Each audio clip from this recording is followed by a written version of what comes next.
लम्मपति भक्ति प्रियोक्ति कृष्णरायण कीर्ति माशगुनु रिंगुमणि मारु म्रोगेदाक नियातले आडुता निपातले पाडुता जय तेलुगु तल्ली जय तेलुगु तल्ली जय तेलुगु तल्ली.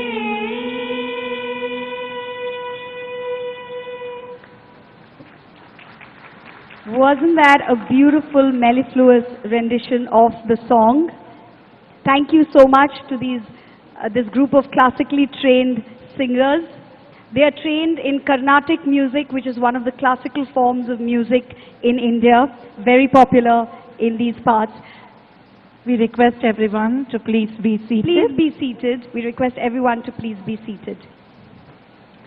I now request the Director of Industries, Commerce and Export Promotion, Government of Andhra Pradesh, Dr. Srijana Garu, to come and set the context for this event, as well as to welcome the dignitaries on the days towards the Jyoti Prajwalana or lighting of the lamp.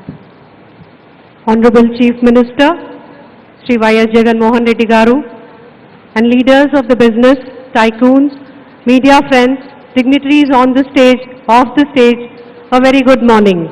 Today marks a very important day for all of us as we celebrate the Advantage Andhra Pradesh, where abundance meets prosperity. This Global Investor Summit happening in this beautiful city of Visakhapatnam is a witness and testimony to our state's industrial-centric policies and its ability to attract investment from across the globe. We as a nation strongly believe in Vasudhaiva Kutumbam that translates to world as one family. I am witnessing an epitome of that phrase here today as we have the diplomats, business delegates, industrialists from more than 20 plus countries gathered here to propel and be part of our growth story of Andhra Pradesh. In these 2 days, we are not only going to witness the abundant flow of investments, but are also going to learn from the keynote addresses of great and eminent leaders of the country and stalwarts of the business world, and importantly experience the soul of Andhra Pradesh. The State Pavilion showcases the caliber of the state in manufacturing, services, MSME and startup ecosystem. The spirit of Telugu-speaking people has always been entrepreneurial, and we have amongst us and off the dais such people. Apart from signing MOUs, we have discussions across 15 sectors. These are just among the few exciting activities, events in front of us these 2 days. But before proceeding any further, as part of our tradition and culture, for every good deed, we begin with the divine intervention of the Almighty God and seek the blessings by lighting of the lamp. It is my privilege to welcome all the dignitaries on the stage to please proceed for the lighting of the lamp. Thank you very much.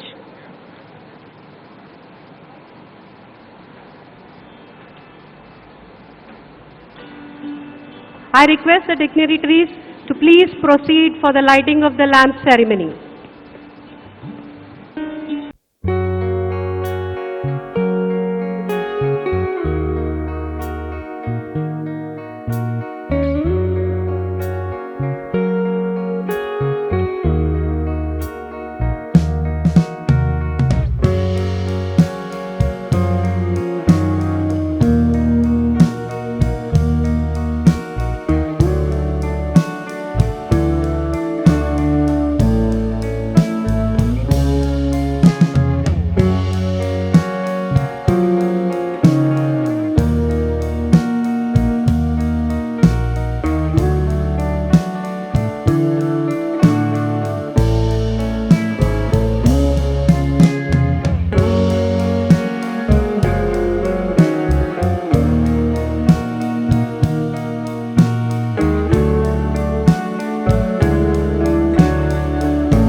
Tamasoma Jyotirgamaya.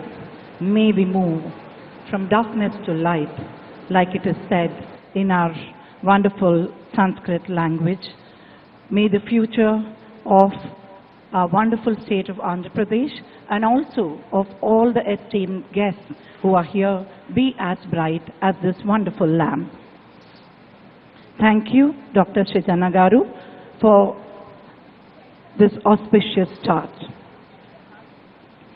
వేదిక మీదకి వచ్చేసిన పెద్దలకి వారి కరకమలతో జ్యోతి ప్రజ్వలన జరిపించినందుకు ధన్యవాదాలు. Welcoming is a pleasant task. Now it's an honor to invite the Chief Secretary to the Government of Andhra Pradesh, Dr. K.S. Jawahar Reddy Garu, to welcome this august gathering.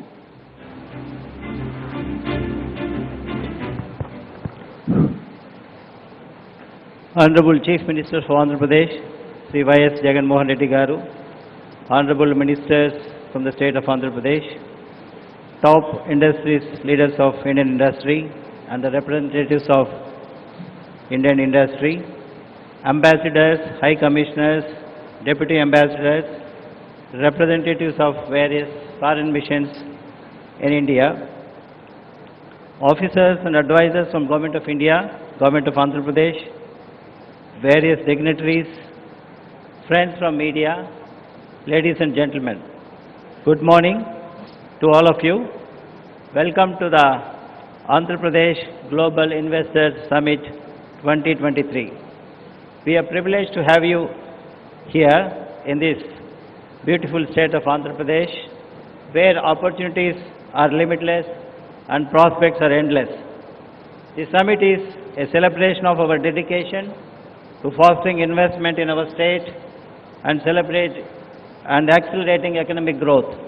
We are pleased with the advancements we have achieved in recent years, and we are even more enthusiastic about what lies ahead. The residual Andhra Pradesh state is quickly becoming a center for business, technology and innovation.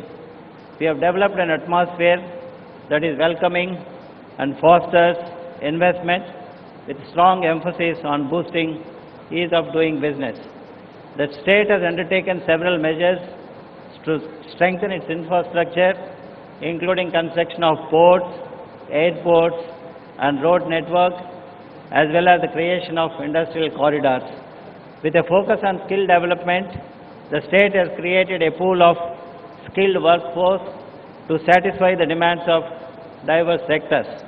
The state has also put in place a number of initiatives to minimize cost and risk of doing business, including streamlining processes and creating single window system for approvals.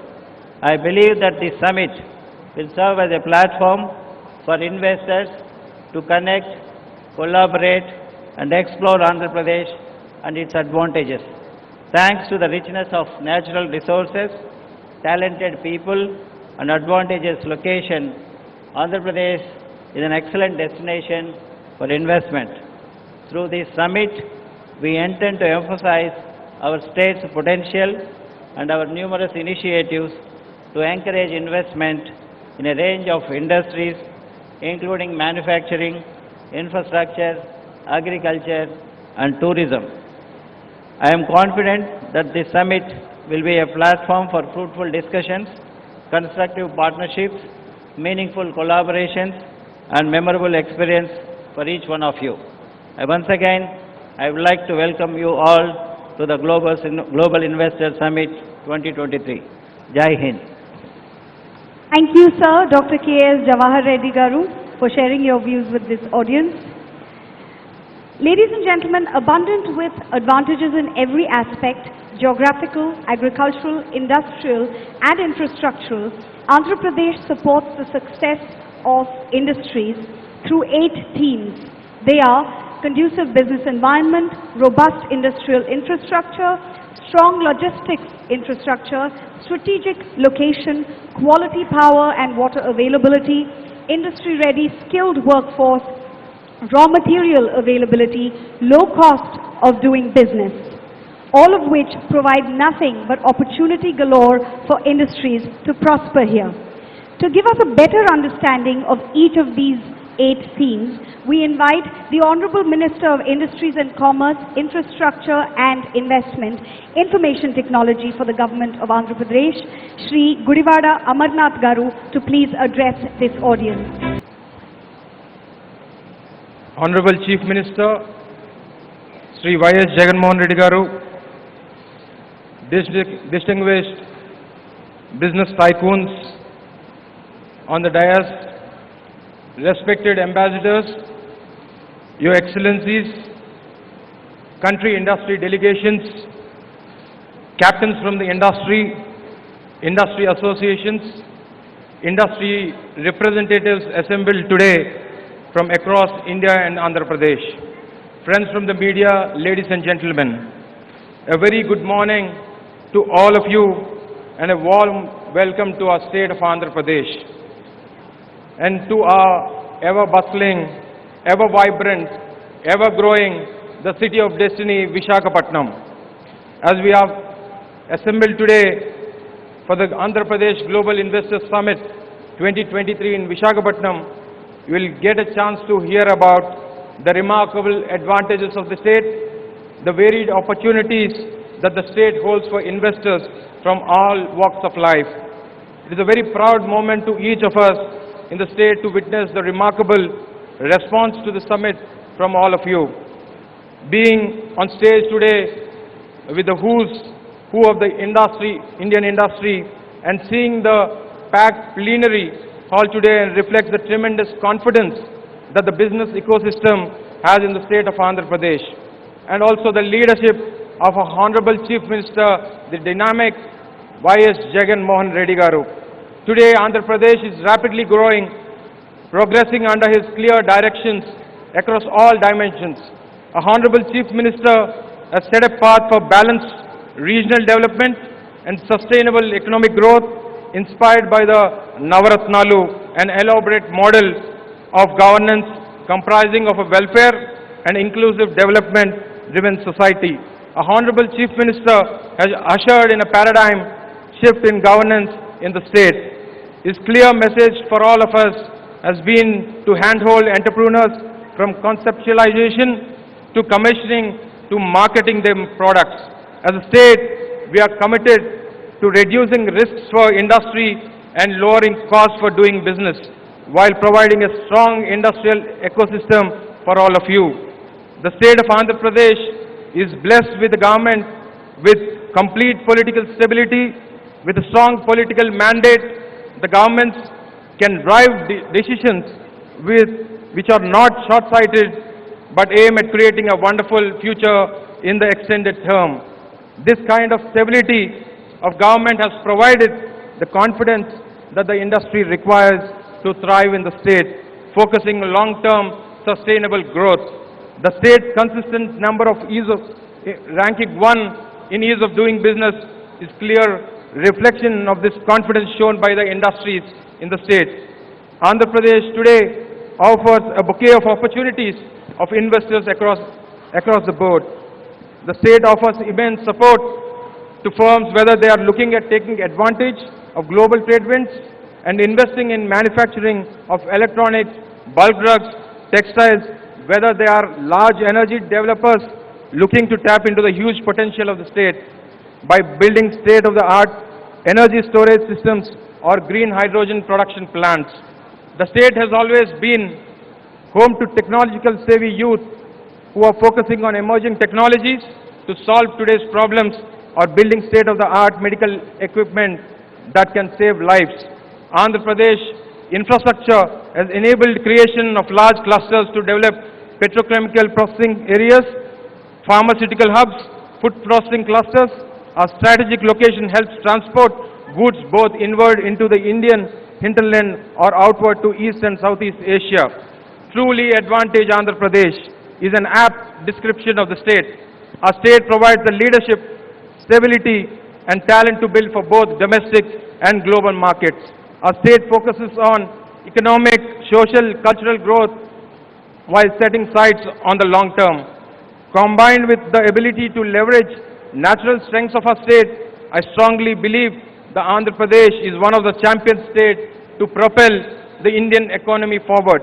Our government recognizes the importance of task at hand and is committed to delivering what we have promised to the people of Andhra Pradesh.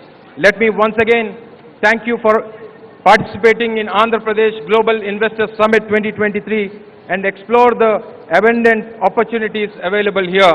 We look forward to supporting your businesses in the state of Andhra Pradesh under the dynamic leadership of our Honorable Chief Minister, Sri Jagan Garu.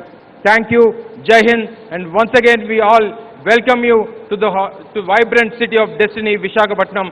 Thank you one and all.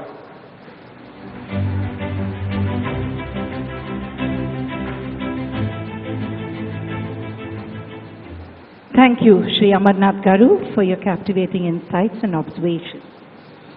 With $147.21 billion gross state domestic product in the year 2021-22, Andhra Pradesh has witnessed a global digit growth rate when the rest of the world grapples with economic uncertainty.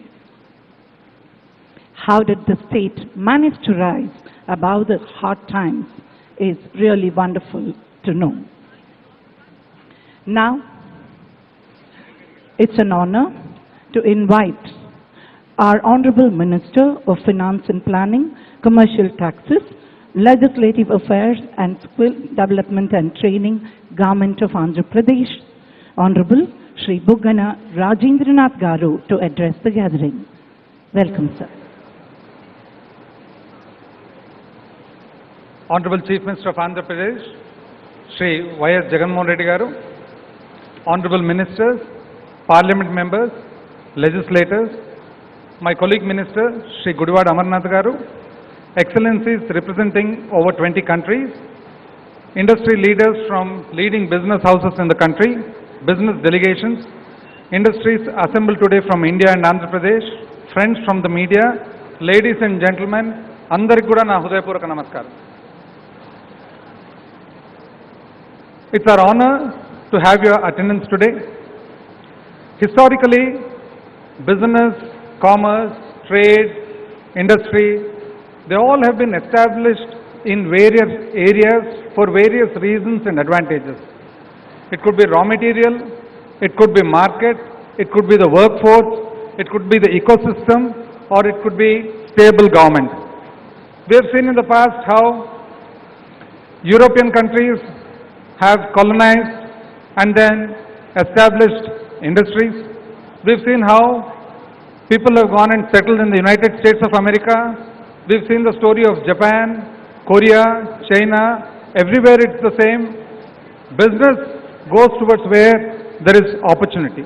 Similarly in India, post-independence, a lot of industry has developed in certain states, in certain cities, all depending on the natural advantages that are available.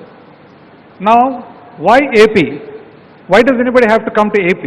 There are reasons. As the tagline says, where abundance meets prosperity. Here we have some natural advantages in the form of agricultural produce.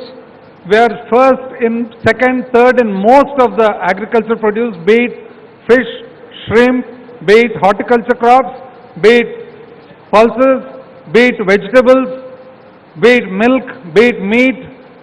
We are first, second, third in most of the agricultural produce. We have a lovely ecosystem for establishment of automobile industry, pharmaceutical industry. We are also in the area of the niche, shipbuilding. We have certain advantages in the form of logistics where ports and port-led connectivity is available in abundance. Inland waterways are being created. We have proximity to the cities of Chennai, Bangalore, Hyderabad. We have an excellent workforce with a beautiful demography. We have wonderful skill development centers and skilling activity taking place. And most of all, we have abundant and maybe the best in renewable energy. And we are very progressive. The amount of progressive nature that is there in where government correspondence is done in the English language. And most of all, we have a very stable government and a dynamic chief minister who understands business and industry. And here we have Vizag, where the summit is being held, a beautiful city. All of us appreciate the beauty of Vizag. We have the strength in the form of a cosmopolitan nature, which is available in very few cities in the country. Similar to Delhi, similar to Mumbai, similar to Bangalore and Hyderabad, we have Vizag, where the entire population consists of settlers from all over the country at some point of time. A wonderful place to have our IT-enabled services and financial services. Andhra Pradesh, we have actually moved over from EODB. We've been number one in the ease of doing business for about 3 years consecutively. Now we are concentrating on the cost of doing business. Post reorganization of the state, a lot of industry went to Hyderabad. Nevertheless, here we are, Andhra Pradesh. We are young and we too have a dream.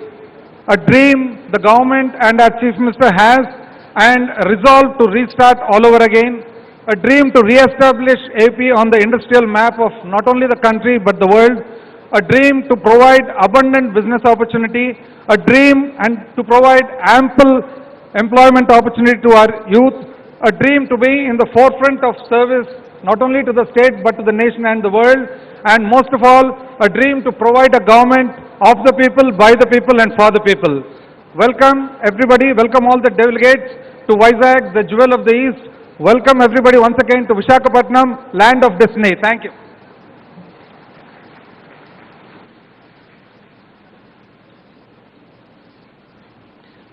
Dhanyavadalu Shri Rajendranath Garu. Those were words of wisdom. We see our state rising and scaling new heights in the future. They say a picture is worth 1,000 words. We now bring you a visual treat that journeys the success story of Advantage Andhra Pradesh. Let's enjoy the audio-visual presentation.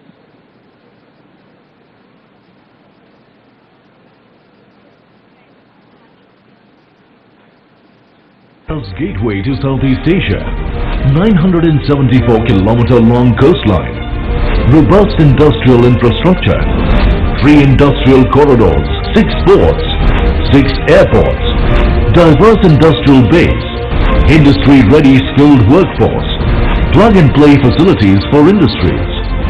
Number 1 in ease of doing business based on 100% perception survey for the last 2 editions. Advantage Andhra Pradesh, where abundance meets prosperity. A new era has begun in Andhra Pradesh, an era of innumerable opportunities and immense possibilities. Dedicated efforts of the visionary Chief Minister Honorable Shri Y.S. Jagan Reddy have carved a new identity for the state by measuring up to all parameters of development, trade and investment. The performance stands testimony to our belief that right infrastructure and enabling policies, these two are very, very important. Andhra Pradesh is powering its development through the available land, water, forest and mineral resources. The state registered the highest GSDP growth rate of 11.43% during the 2021-22 financial year, higher than the country's GDP growth rate. The Andhra Pradesh government has identified 13 focus sectors for attracting sector-specific investment opportunities.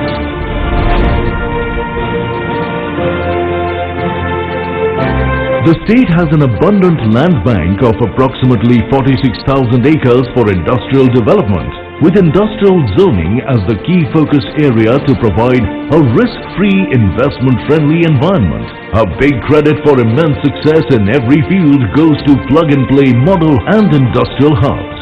This includes YSR Jagananna Mega Industrial Hub, YSR Electronic Manufacturing Cluster, Industrial Corridors, PCPIR and Beach IT Model. With 6 airports, the state with the largest number of operational airports, air freight traffic is increasing impressively year after year. State-of-the-art cargo handling facilities are available at major airports.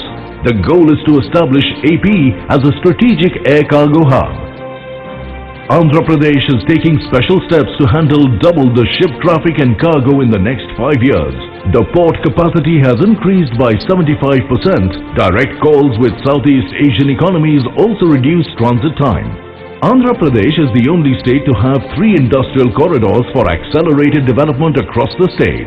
Visakhapatnam Chennai Industrial Corridor, Chennai Bengaluru Industrial Corridor, Hyderabad Bengaluru Industrial Corridor.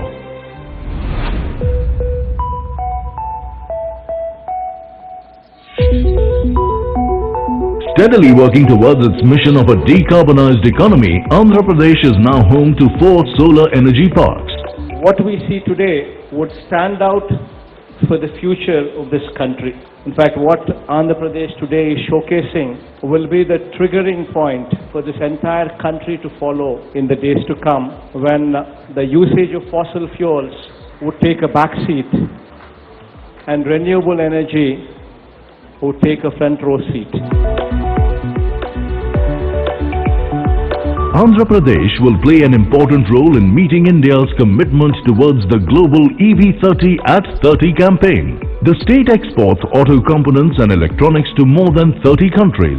Automobile clusters, 21 auto nagars, proximity to consumption centers and focus on EV public transportation have made Andhra Pradesh the automobile hub of the country. The pharma sector has also benefited from the state's industry-centric policies. The next phase of development in pharma is focused on collaborations exploring bulk drugs, including medical device technology, biosimilars, gene therapy and specialty drugs.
A transformational and affordable model for healthcare in the state.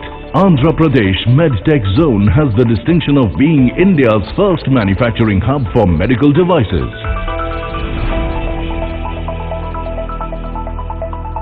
The MSME sector in Andhra Pradesh manufactures a variety of products in sectors such as agri and food processing, automotives, textiles, construction materials and others.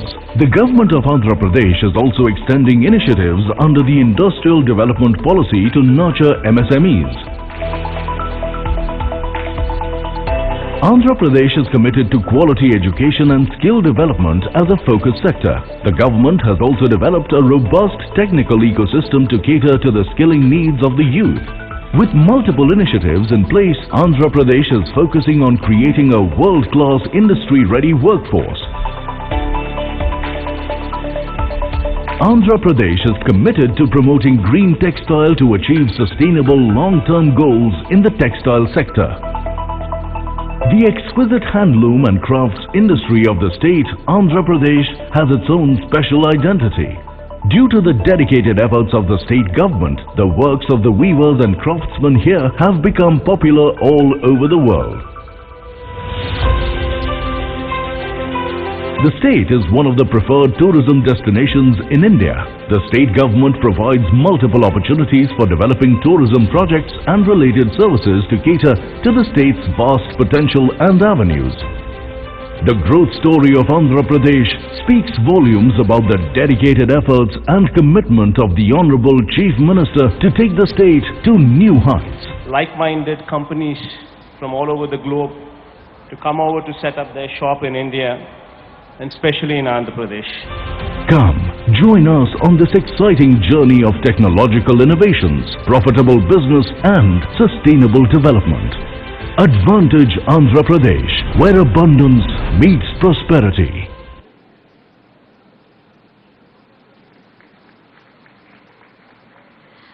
We really hope you enjoyed this audiovisual presentation. Part of the purpose of this summit, the Global Investor Summit 2023 at Andhra Pradesh, is to tell you exactly why this is Advantage Andhra Pradesh for your investments. Ladies and gentlemen, Andhra Pradesh saw the highest quantum jump in GSDP in financial year 2020 to 2021 and in the financial year 2021 to 2022. The construction sector contributed significantly to this with its rapid rate of growth at 26.75%. I cordially invite the Chief Executive Officer of North, Shri Sumit Bidani ji, to share his views on these numbers and the future prospects of this sector in the state of Andhra Pradesh.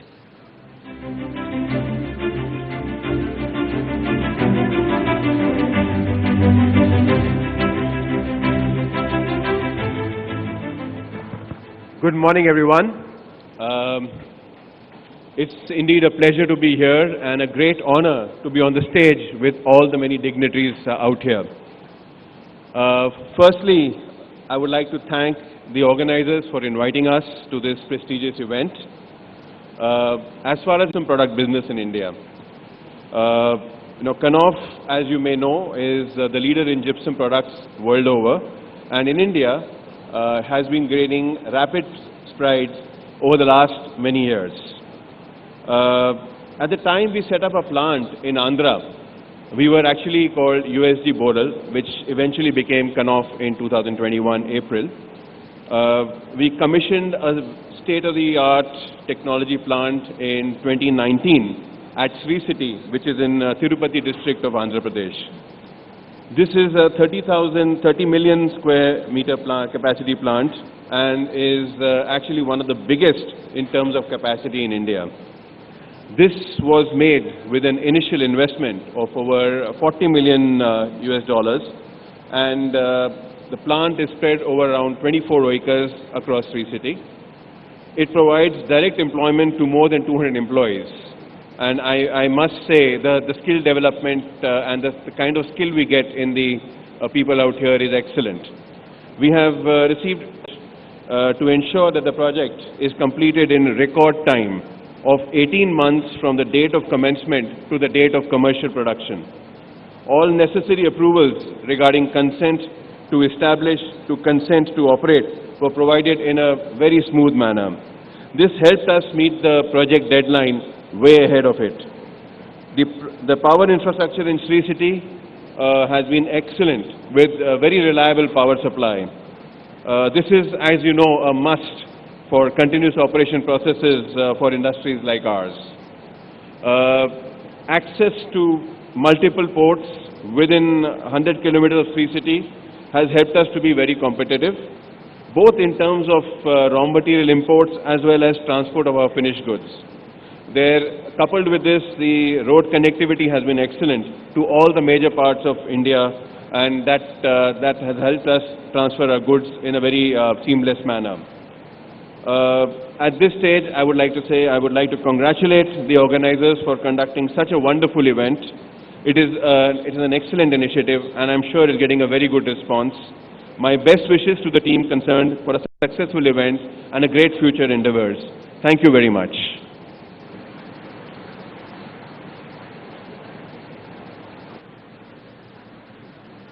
Dhanyavad Shri Bidani ji for sharing your insightful case study with us. The Andhra Pradesh state government is laying a particular emphasis on the electronic system design and manufacturing, the ESDM industry. The state is also hosting multiple large original equipment manufacturers, the OEMs, and the original design, ODMs, in the semiconductor sector. Now, Andhra Pradesh is the only state to have 3 industrial corridors with best-in-class infrastructure in industrial parks in various locations, including Koparthi, Achyutapuram, Orvakal, Krishnapatnam. These parks comprise ample opportunities for IT, automobiles, energy and textile industries, amongst many others. As a lover and wearer of handlooms, particularly weaves of the state of Andhra Pradesh, it gives me special joy to share that the state is committed to promoting green textiles towards long-term sustainable growth. The state boasts 10 existing integrated textile parks and is developing a mega textile park on a 2,411-acre expanse of land. To provide us with his sage insights, we would like to invite on stage Director at Toray Industries, Mr. Masahiro Yamaguchi. Konnichiwa.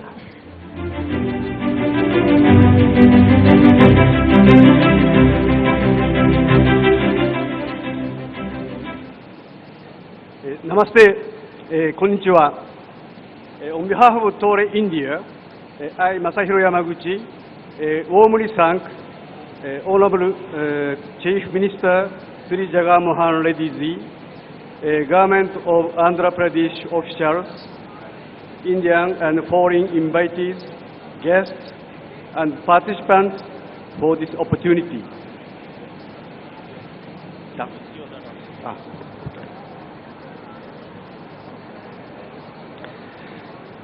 Ladies and gentlemen, I would like to introduce about Toray briefly. Toray was established in Japan 1926. A public listed company with annual revenue of 20.8 billion US dollars.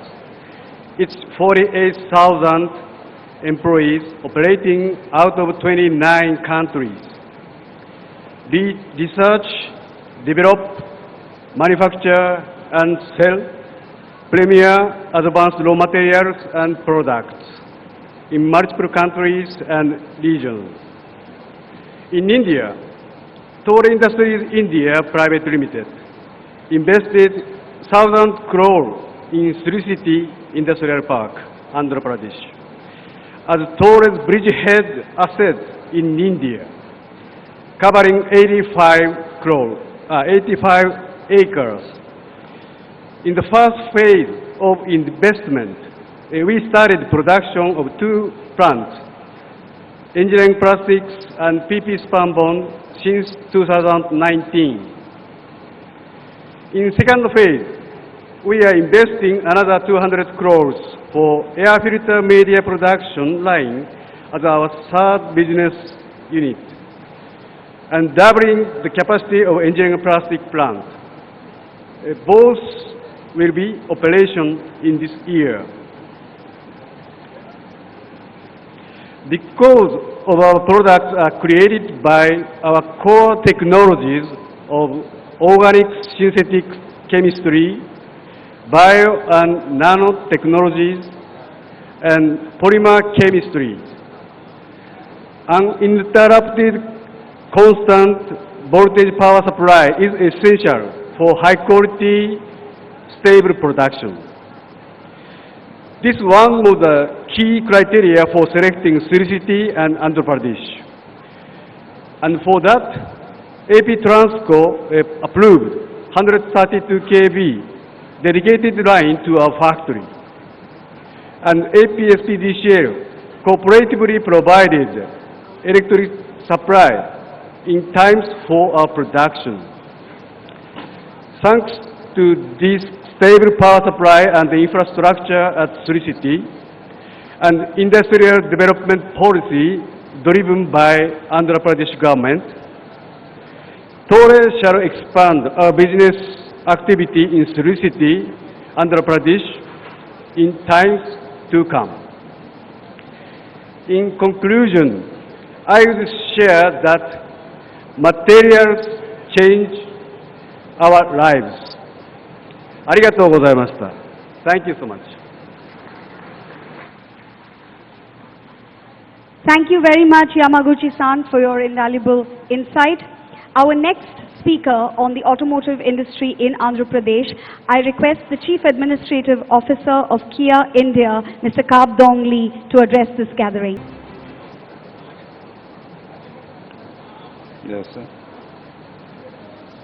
Good morning, Sri Y.S. Jagan Garu, Honorable Chief Minister of Andhra Pradesh, Honorable Cabinet Minister of Government of India and Government of Andhra Pradesh, all government officials, fellow delegates from industry community, prospective investors and media friends.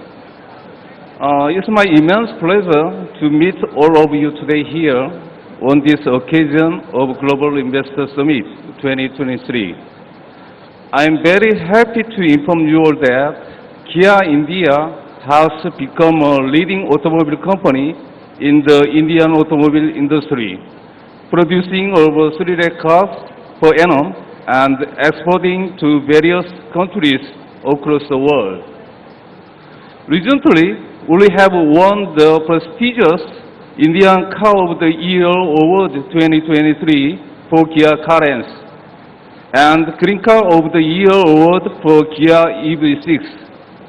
Kia India has invested over rupees 10,000 crores in Andhra Pradesh since 2017. There are about 20,000 employees across the Kia India and its affiliates and other vendors in the state of Andhra Pradesh. Kia received a lot of support from the government of Andhra Pradesh continuously since its inception in 2017. We have built world-class automotive manufacturing plants with the help of government of Andhra Pradesh by receiving huge parcel of developed land, uninterrupted power, water supply, skilled human resources, and well-connected transportation facilities. We are ever grateful to government of Andhra Pradesh for its support during the tough COVID period that helped us for safety movement of employees and raw material to manufacture cars safely. I would like to take this opportunity to thank government of Andhra Pradesh for its continuous support. The state of Andhra Pradesh is rich in natural and abundant skilled human resources, well-connected roads, rail and seaport transport facilities, along with over 970 kilometer long coastline. The state of Andhra Pradesh became the destination for prospective investors by its investor-friendly ecosystem and dynamic leadership. We at Kia India look forward to contributing more to the state economic growth in coming years. Thank you.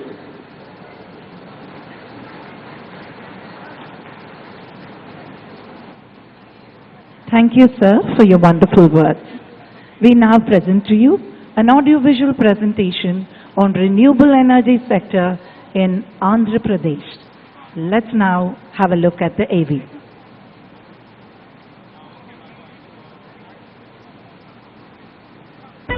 Generating 9 gigawatts of renewable power.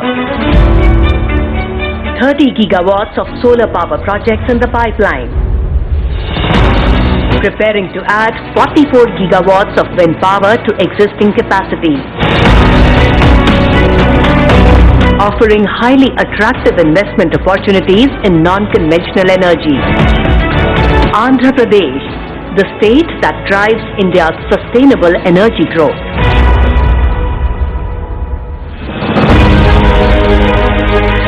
Andhra Pradesh emerges as India's powerhouse, underpinning the country's commitment at the United Nations Conference of Parties on Climate Change to install 500 gigawatts of non-fossil fuel energy capacity by 2030.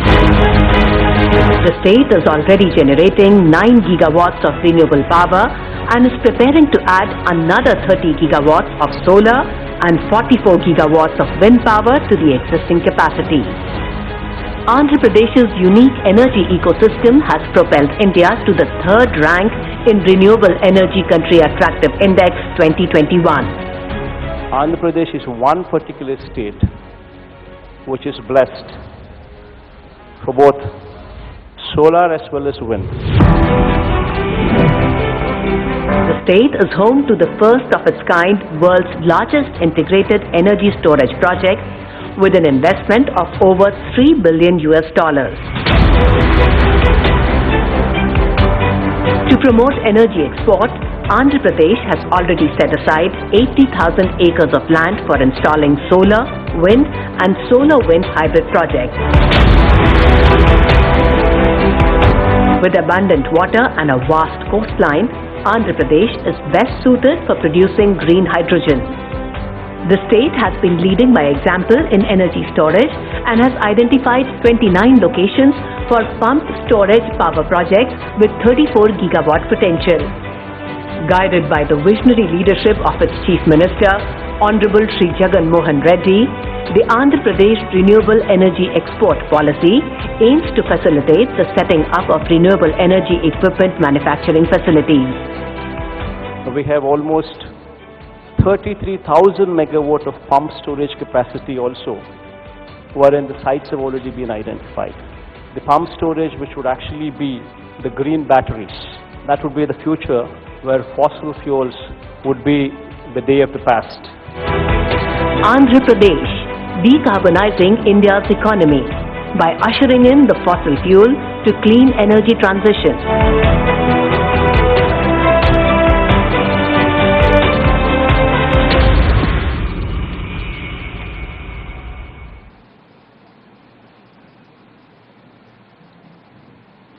With the increase in meditourism and the industry as a whole, Indian healthcare is expected to grow. Our next speaker helms one of the market-leading brands in this sector, and she is here to speak to us. Please welcome the Vice Chairperson of Apollo Hospitals, Srimati Preeta Reddy.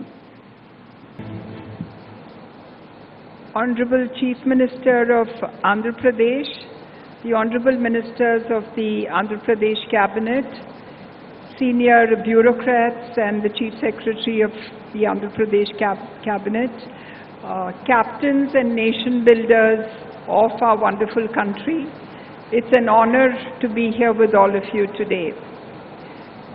The theme of the conference, which says where abundance meets prosperity, seems perfect from what we've seen, but I would like to add one more word to it, which is good health.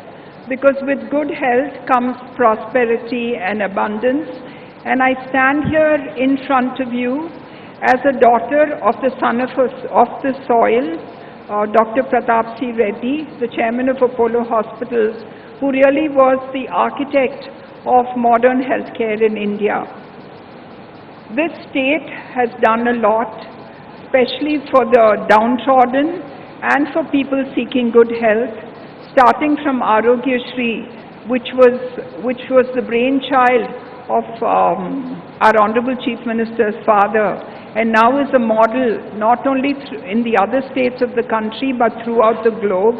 In fact, the African countries have also taken up their own form of Arogya Shri. And sir, I would like to congratulate you for being able to give healthcare to a vast cross-section of society. The other brainchild, which I think all of us in the healthcare sector are extremely excited about, is the vision to have high-quality hospitals in a public-private participation mode in every district of Andhra Pradesh. We have done a very successful model in Chittoor, where we all come from, and I think this is being scaled up and rolled out throughout the country.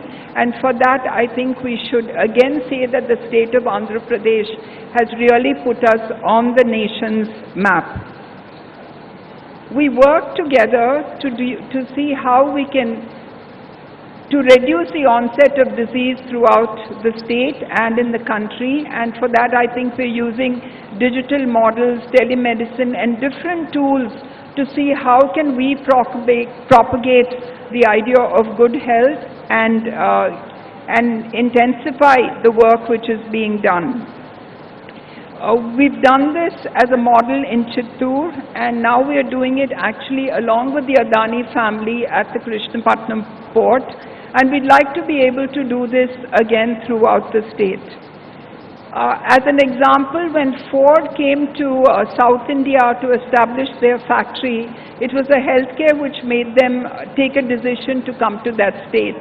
And now with all the industries coming into Andhra Pradesh, I think we would be very proud to be their healthcare partner.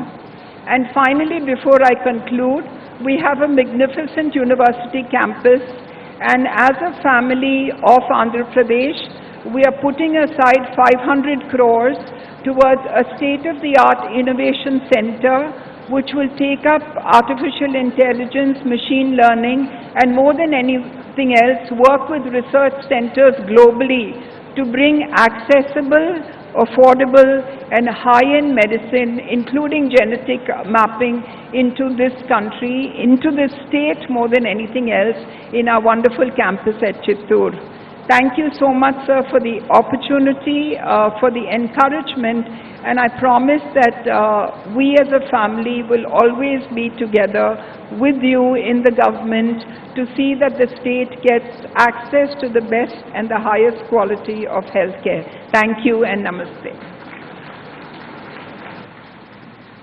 Thank you, ma'am, Preeta Reddy ji. Ladies and gentlemen, as I mentioned earlier, Andhra Pradesh is the only state to have 3 industrial corridors with best-in-class infrastructure and industrial parks. Now, construction then becomes a very active industry. To speak to us on how this industry is growing across all avenues, I would like to invite on stage the chairman of Shri Cement, Shri Hari Mohan Bangurji, to give us his perspective on this. Good morning, honorable ministers, esteemed business leaders, and everyone in the audience. Thank you very much for coming and listening to me. I've been especially interested to learn about the startup scene here in Andhra Pradesh, as well as the green energy production. And I'm excited to be here at the Andhra Pradesh Global Investors Summit. I've been a Silicon Valley entrepreneur since my very first job as an engineer in 1983. That was actually the only time I applied for a job. Thereafter, I either worked at a startup company that I founded or I was recruited. The most famous of these startups, as was mentioned, of course, is Tesla, where I was the founder and the original CEO. Today, I'd like to share a few lessons that I've learned over my years as an entrepreneur. Hopefully, you'll find some of these lessons to be relevant here in Andhra Pradesh, particularly to those of you involved in startup companies, either as entrepreneurs or as investors. My first startup company developed high-resolution graphics terminals, something that was technically interesting but not particularly relevant. My next startup company was the first company making e-books. This was also interesting but otherwise not relevant. It was my third startup company that started a revolution. It seems unimaginable now, but in year 2000, when I started thinking about Tesla, nobody in the world was making electric cars. No established car companies, no startup companies, and most people didn't think electric cars were even possible. Tesla proves them wrong and shows that the future of automobiles is absolutely electric.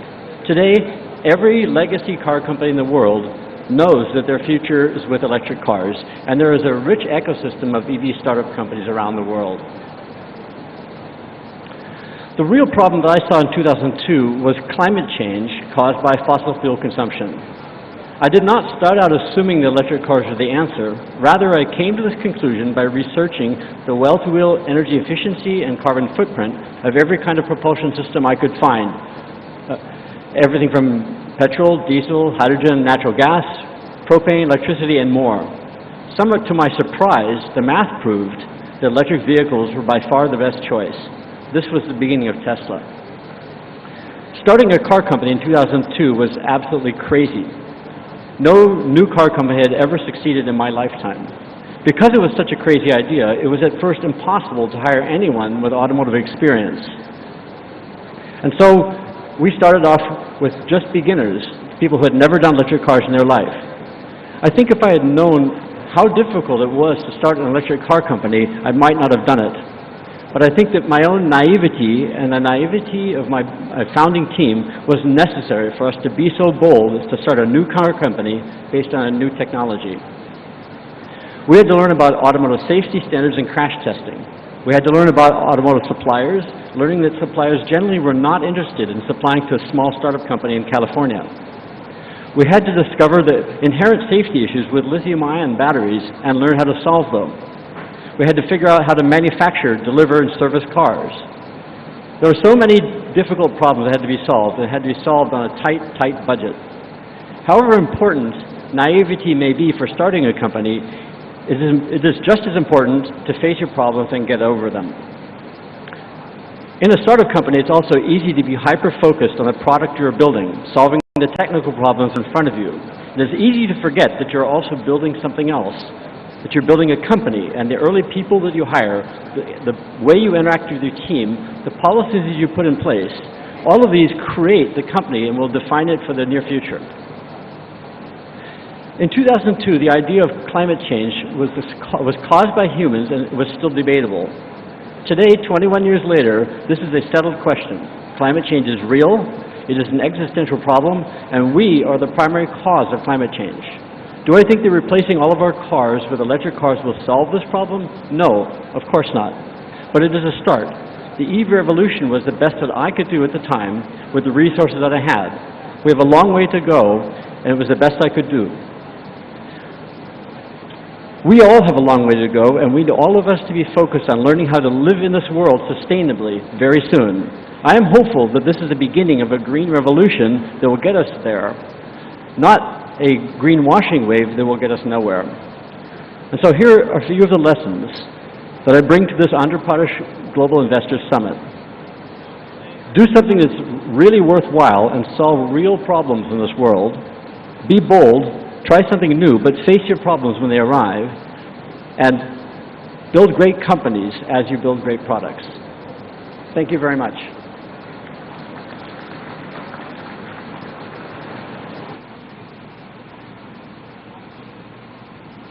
Thank you, Mr. Eberhard, for your wonderful words. Now it's an honor to welcome the Chairman of Jindal Steel and Power Limited, Shri Naveen Jindal ji, for his address.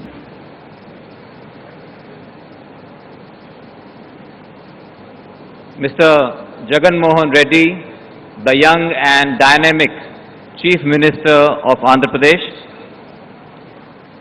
who I had the honor to serve in the Parliament for 5 years. I'm really happy to be here today. Mr. Krishna Reddy, Honorable Union Minister of Culture, Shri Gudivada Amarnath, Honorable Minister of Industries, Andhra Pradesh, Honorable Minister Shri Rajendra Nath Reddy, my friend Honorable Member of Parliament Mr. Bala Shauri, all the Honorable Ministers, Members of Parliament, MLAs, People's Representatives,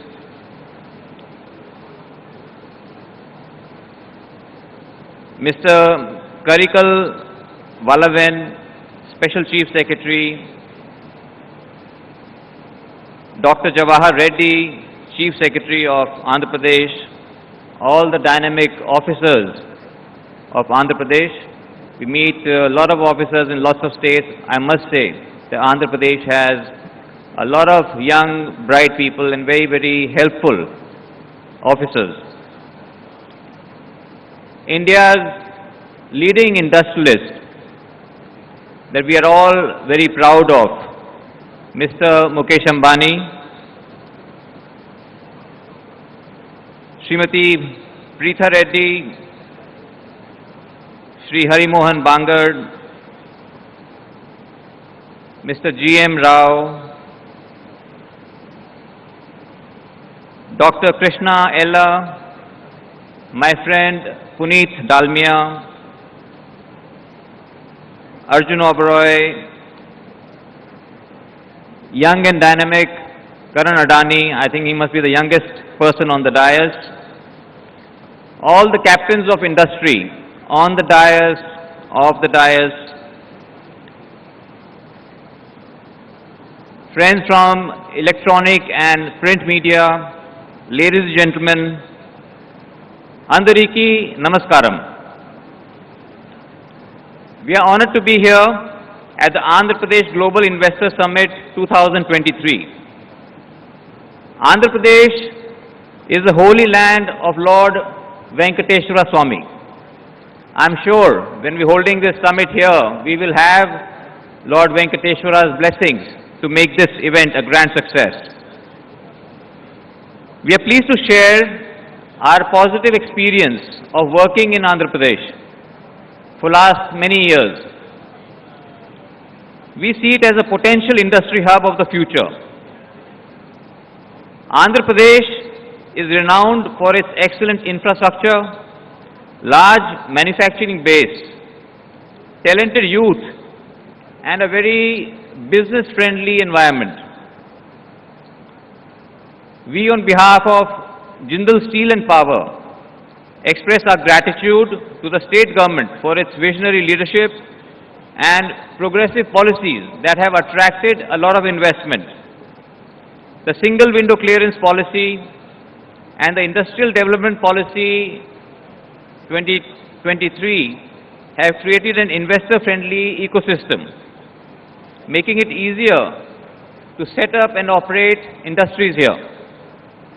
We are delighted to share that just recently we took over Simapuri Energy, which is a 600 megawatt power plant, and you'll be happy to know that we have already started one unit of 150 megawatt, another unit we are going to start this week, and then by April the entire 600 megawatt would be commissioned and serving the country's need of energy. Further, to increase our investments in the state, we are working on setting up a 3 million ton steel plant near Krishnapatnam, and by investing more than 10,000 crores, and more than 10,000 people are going to be getting employment here directly and indirectly. And today we are also going to be signing a MOU to that effect. Friends, we are very fortunate that we have a very young and dynamic Chief Minister in Mr. Jagan Mohan Reddy. Andhra Pradesh is very strategically located. It has abundant natural resources, skilled workforce. All these factors make it a very attractive destination for investment. As investors, we are committed to partnering with the state to realize the true potential of Andhra Pradesh. My elder brother, Mr. Sajan Jindal, chairman of JSW Group, he was supposed to come here today because JSW is investing in a very large way in the state of Andhra Pradesh. He was unfortunately not well, so he has entrusted me to come and speak on his behalf also. So I would just like to say on his behalf that he asked me to convey his sincere gratitude and good wishes on the behalf of entire JSW Group on this forum. JSW Group is very grateful to the Chief Minister and his team for unwavering support and commitment to driving growth in the state. And as a result, Andhra Pradesh has the highest GDP growth rate in the country, higher than any other state in the country, and I think the government needs a big applause for that. Let's give them a big applause. JSW Group has made significant commitment to the district of Kadapa, where only recently, just last month, the groundbreaking ceremony has happened for setting up a steel plant. This steel plant is the dream project of our Honorable Chief Minister.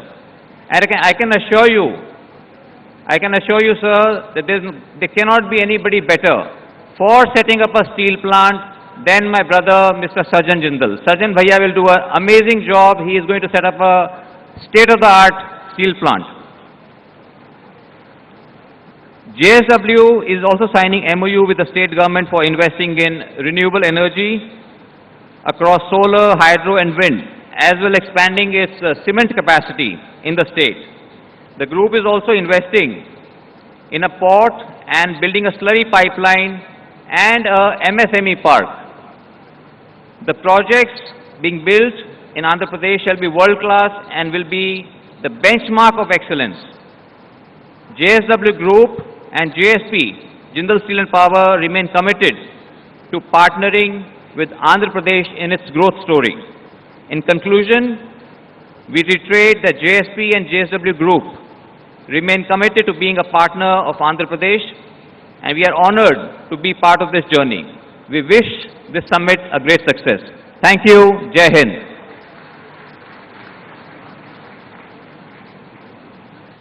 Dhanyavad Shri Jindalji, especially for highlighting the huge employment opportunities that will be there in the state in future. We now present to you an audio-visual presentation on the industrial and logistics infrastructure sector. Watch it.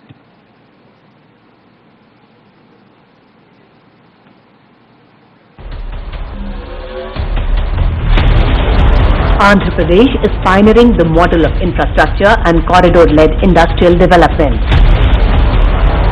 The only state with 3 industrial corridors, multimodal logistic paths for hinterland connectivity. Andhra Pradesh, building a better India.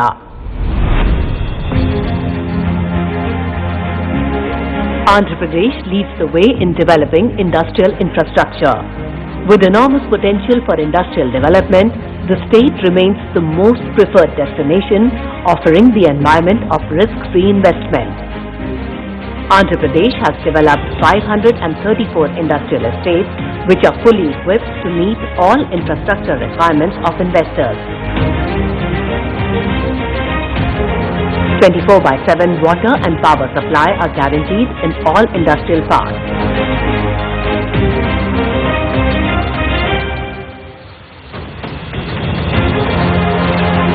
Andhra Pradesh is supported by robust industrial and logistics infrastructure with home to 3 industrial corridors: Visakhapatnam-Chennai Industrial Corridor, Chennai-Bangalore Industrial Corridor, and Hyderabad-Bangalore Industrial Corridor. The Tri-City Growth Corridor, covering Chennai-Tirupati-Nellore, figures in one of India's top 10 manufacturing destinations.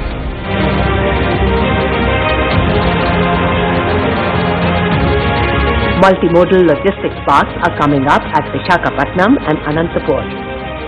The state currently has 6 existing ports and 4 upcoming greenfield ports in Ramayapatnam, Machilipatnam, Bhavanapadu and Kakinada. The state consistently ranks in the top 3 in terms of cargo traffic handled at the port.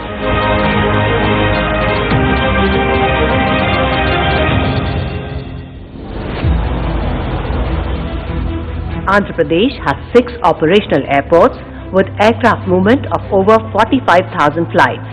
Year-on-year freight traffic growth at 33% in 2019-20. Total cargo handled standing at 3.9 metric tons. Well-planned cargo and freight movement, 55% rail and conveyor belts, higher than the national average of 35%. 32% road. 13% pipelines or coastal shipping. The state endeavors to improve competitiveness, building best-in-class industrial and logistics infrastructure, integrating with the global supply chains and facilitating local industry up the value chain. We are the fastest growing state in the country with 11.43% GST. And we are also rated in the sphere of ease of doing business. We are rated number 1 in this country for the past 3 years in a row. The government of Andhra Pradesh is committed to industrial development with a focus on strengthening infrastructure and enabling logistics ease by leveraging industrial corridors.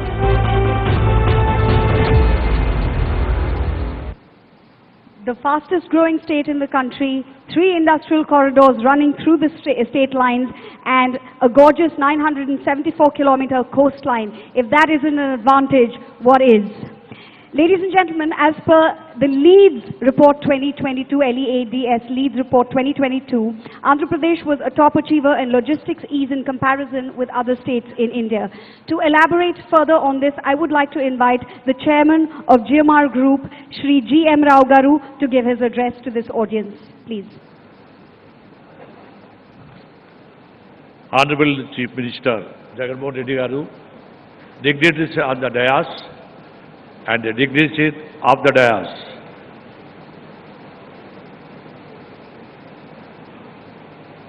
I heartily welcome all of you to my home state. It is a really pleasure for me to participate in today's in the Global Investor Summit. I came from a nearby village and started as a trader and established several industries and grown up in this state. Being a son of the soil, I feel privileged to be here today among such an august gathering. I strongly recommend the investors from foreign source as well as from India to come and invest here. Any investor or a business look for the 5 things to invest. They are the one is a strong visionary leadership. Second is conducive ecosystem of doing business. Third is infrastructure. The fourth is availability of resources like power, land and water. And the fifth is human resources.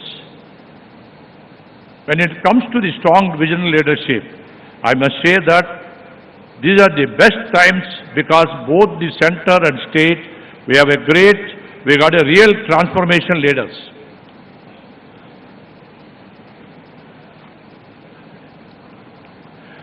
Our beloved visionary Prime Minister, Sri Narendra Modi ji, creating a new India.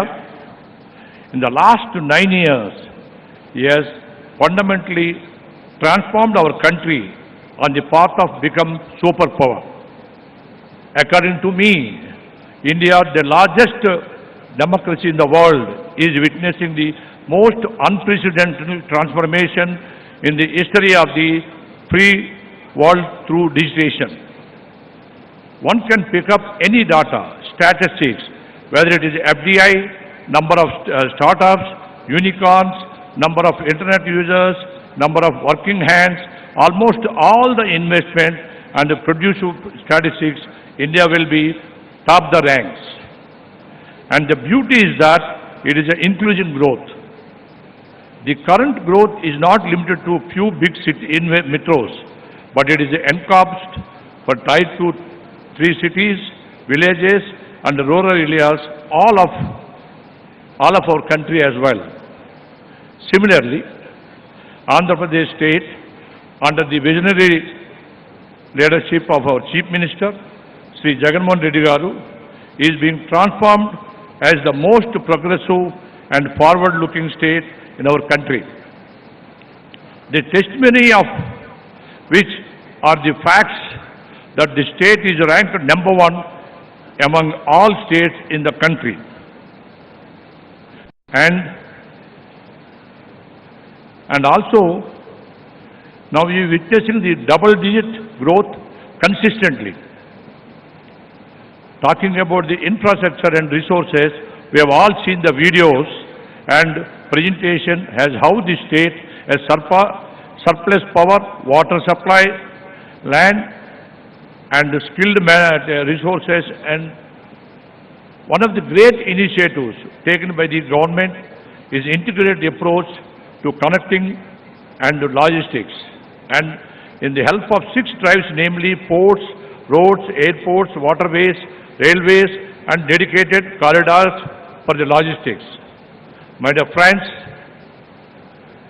air, land and sea connectivity is the most critical place for the infrastructure development, and it is privilege of GMR Group to be part of this development. We feel privileged to be developing the Greenfield Airport, Bhogapuram International Airport, that is at Visakhapatnam, in my home state. With a due humility, I can say that GMR Airports is the only private airport operator having a experience of greenfield and brownfield airports. Greenfield like Hyderabad, brownfield is a Delhi airport.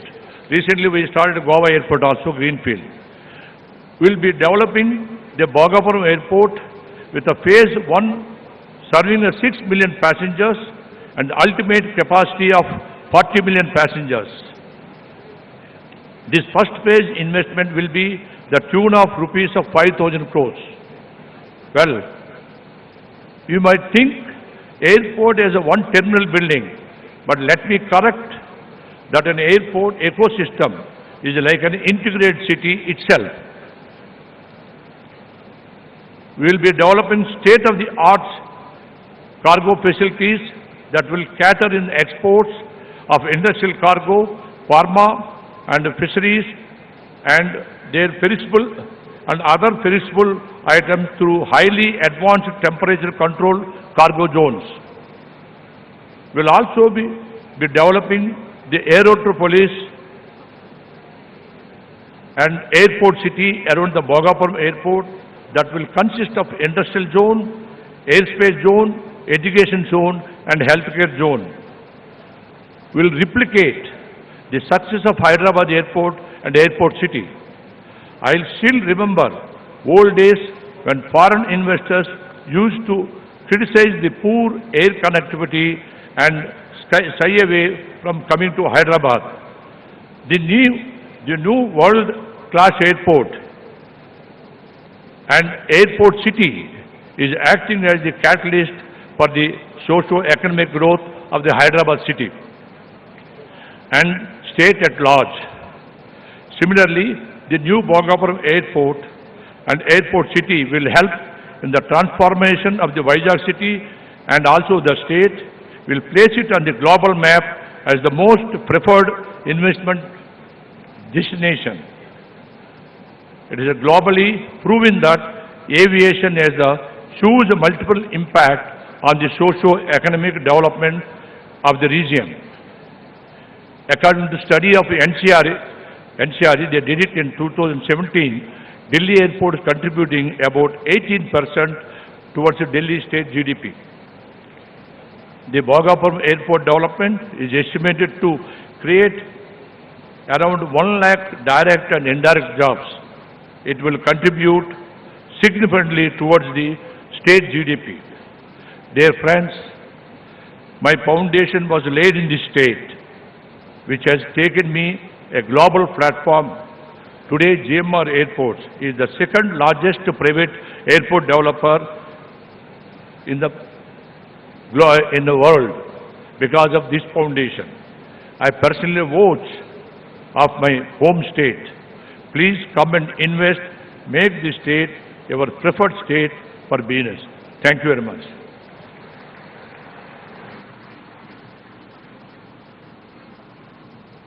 Dhanyavadalu Shri Rao Garu for sharing your expertise and for those welcoming words to the dignitaries.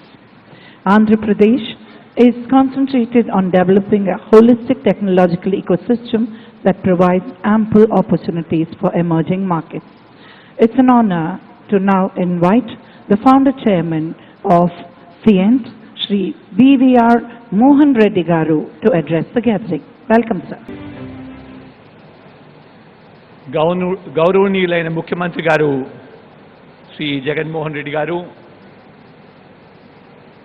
మన రాష్ట్రానికి చెందిన చాలామంది మినిస్టర్లు ఉన్నారు, members of పార్లమెంట్లు ఉన్నారు, MLAs ఉన్నారు. వాళ్ళతో పాటు నా ఇండస్ట్రీ కొలీగ్స్ కూడా చాలామంది ఉన్నారు. వాళ్ళందరికీ ఈ సభాముఖంగా వాళ్ళని ఆహ్వానం పలుకుతున్నాను. I am a born Andhra.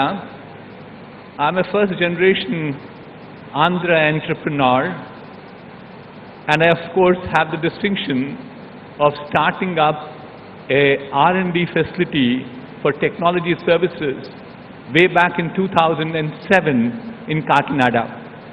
That's about 17 years now. Thereafter, in 2010, under the leadership of late Sri Y.S. Rajashekar Reddy Garu, I started my second development center in the city of Vizag. We have about 1,200, 1,300 high-paid engineers who work for us between the two centers. And we do some of the very marquee work for customers all around the world. The best of oil and gas companies, the utilities, telecom, and in the recent past, we actually do work in maintenance, repair, overhaul of aircraft engines for the aerospace industry. We've had extremely positive growth, positive feelings about how we set it up. One could always ask me this question, why did it not grow as well as the other places? There are always the challenges of the tier 2 towns in Kakinada, and we certainly believe that the growth will come back. Today, to the august audience and to the Honorable Chief Minister, I'd like to assure him that we will grow our business in Vizag especially. We want to consolidate our business in Vizag, and it will be a double-digit growth moving forward in terms of adding high-paid technology jobs. By now, you could recognize the key thing that is important for us to build our businesses is A, people, B, infrastructure. So infrastructure we have done reasonably well, but I think the key challenge will be in terms of people. There's no denying at all that if you look at a substantial part of people who work in Hyderabad right now in the IT corridors come from this province of Andhra Pradesh. A substantial part of NRI population in the Bay Area came from Andhra. But I think there's a lot more to be done. Honorable Chief Minister Garu, Vice Jagan Mohan Reddy Garu, has done amazing work. To me, actually, I've said this in the past too. I'm really astonished about the amount of focus that he has on education. Look at number of schemes that are there in Andhra Pradesh right now. Manabadi, Jagananna Vasati Divanam, Jagananna Ammavadi, Jagananna Vidya Kanuka, Jagananna Vidya Divanam, tabs for free of cost to about 5,18,000 children, and finally there is Jagananna's Videshi Vidya Divana. In terms of even budget that we spend on education, it's one of the best in the country at 1.12 lakh crores. So there is a very positive momentum, because I've said this too, spending money on education is a long-term benefit, so not many people are very keen about it, but I should submit that Sri Jagan Mohan Reddy Garu had the vision in making sure that we have a fairly large spend on education. So what is next? What do we do more? Two submissions I have for the Honorable Chief Minister and the august audience today. The first one is the quality of our technical education has to improve. That's become one of the key challenges for us. The key challenge is because the world is moving in terms of technology. I keep saying we haven't seen this particular rapid change in technology any time in our lifetime. So we see there's a fairly large technology obsolescence that happens. So unless we rejig our education system at the higher education too, the various schemes that Jagan Mohan Reddy Garu has put will bring the pipeline to us. But pipeline will take time. We need interventions at the higher education now. That's my first submission to him. We need to definitely make those interventions to ensure that Andhra becomes the knowledge capital of the world. My second submission is there is enormous amount of need for job creation. The job creation can be done only through one thing called entrepreneurship. There's evidence all around the world that 60% of new jobs that get created in any country, west or east, get created only by entrepreneurs. So therefore, I think we need to give a little more spurt in making sure we have innovation, incubation, entrepreneurship in the state of Andhra. And I think there are a few moves that are being done, but my submission to Honorable Chief Minister is these two things, higher education and entrepreneurship, are the ones which will take the state to much, much higher levels. With this, let me conclude by wishing all the very best to Honorable Chief Minister Garu and wish the state of Andhra Pradesh prosperity. Thank you.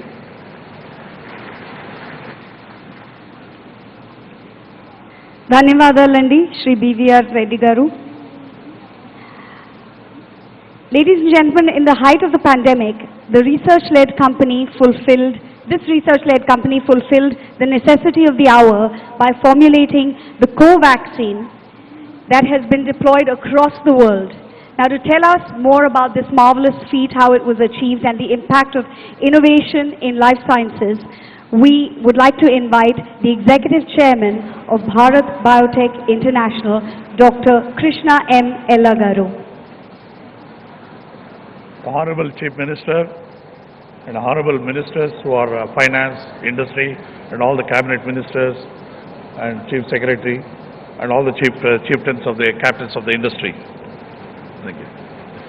I think the Chief Minister put the 5 minutes timing here. So now we have to follow the timings. And I think it's one of the best thing I've seen. I think, I was born in Tamil Nadu, studied in Bangalore, settled in US, came back in Hyderabad. And I was instrumental in creating a Genome Valley. And the policy, what can be created. Today, we are one of the vaccine hub of Telangana, the country itself. But we have not done anything to the Andhra Pradesh, but certainly we look forward to do something in the veterinary vaccine, animal husbandry and aquaculture. Because now the future is going to be the seafood industry, which are going to be vaccinated, not even chemicals are used. I'll tell you one thing, when Chief Minister program was AP, stands for Abundance and Prosperity. The abundance and prosperity means many people would not have noticed, but it's an appropriate word, abundance and prosperity. The abundance comes from the resources, one, but the second one important, human resources. And the human resource, and Telugu people are the highest export of the human resource to the global. Today, any country is surviving only because of foreign exchange coming from the non-resident Indians sending to India. When you look at Rayalaseema, highest number of people in the Middle East, they are sending their money. And that is why even foreign institutional investor doesn't put money. We are still surviving as a country because of the human resource export and coming back. And I really request the Andhra Pradesh government to focus on one thing, on skill development. And it's wonderful to have an opportunity to create a skilled university. Not skill development institute everywhere, excellence in every district. You dilute the effect. But if you have one university, no country, no state has done it so far. And you should lead that as a skill university in the country, number one. Number two, Pharma. Is no point, already Pharma, Vizag and Nellore, all those places already leading in the Pharma of Andhra Pradesh. But again, competing with other states is not worth it, but we focus on intermediates. Because now the Indian government was desperately looking for intermediates to be manufactured in India, less dependence on China. So that means intermediate park, nobody has set up in the country. So we can be unique as Andhra Pradesh, that position on that intermediates. Third important aspect, toy industry in Vijayawada is one of the important industry. Many countries like US and Europe are looking for environmental friendly toys, which are lead-free, chemicals and all that. And you have a good skill set in Vijayawada and other area that can be a toy park. With little bit mechanization, little bit environmental friendly chemicals using, and I think you can globally compete the toy industry, which again nobody thought about it as a country itself.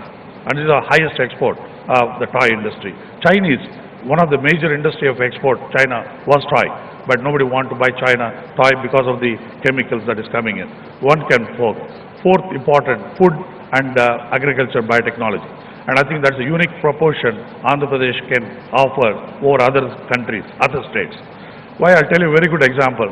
In Kadapa, we go Musambi juice, and nobody has made a Tetra Pak. But where we drink orange juice, Usually the orange juice what we drink, it comes from Brazil and Chinese concentrate. And we drink orange juice because Americans are drinking orange juice, so we are also drinking orange juice. But we have not made Musambi juice, right? One simple concept to make a Tetra Pak right in Kadapa or Anantapur district. So we are simple. I always think one thing, innovation comes with simple ideas, not because of complicated thinking. And the simple example, another one, sesame oil. That means Nugul Nuna. Nugul Nuni grandmother calls Manchanuna. In Tamil called Nallanna. Even now we don't know science of that. Why my grandmother said it's a good oil, even now we don't know science. It's unfortunate. We as a country, we know everything resources, but we don't realize the value of that innovation, simple ideas of that. And even all South Indian pickles made with canola oil, ginger oil, and North Indian pickles are made mustard oil.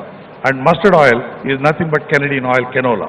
Whatever a Canadian grows, canola, 36% of Canadian export is only canola. That canola seed came from mustard seed from India. And they don't want called mustard oil. They want to call Canadian, vola means oil, Canadian oil. And today is a $64 billion product as canola, which is nothing but mustard oil. So we have all the resources. One can make it as innovative can. And I think with these 4 concepts we built in, Andhra Pradesh will lead the country. Thank you very much for giving opportunity.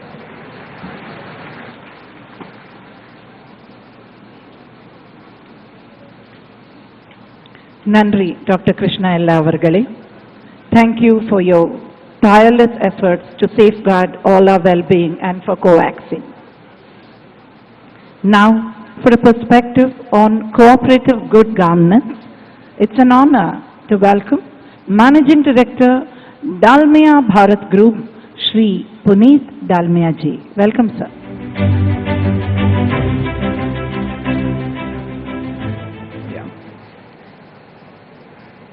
The young, decisive and popular Chief Minister of Andhra Pradesh, Y.S. Jagan Garuji and his team of dynamic officers and ministers,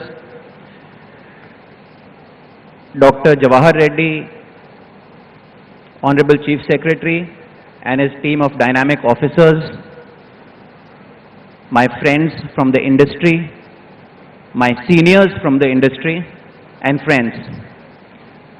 Dalmia Bharat is amongst the largest cement producers in the country with a capacity of 40 million tons and one of the lowest carbon footprints in the cement world.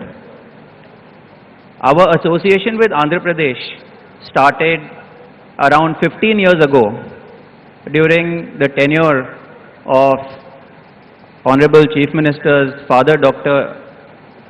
Y.S. Rajshekhar Reddy, and we established a cement plant in Kadapa district with an investment of around 1,000 crores.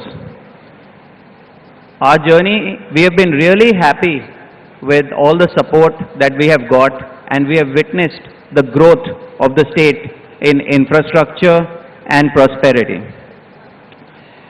I just want to share a few incidents about how the culture in this state is very unique. It's a very welcoming state, as many of you may have experienced today.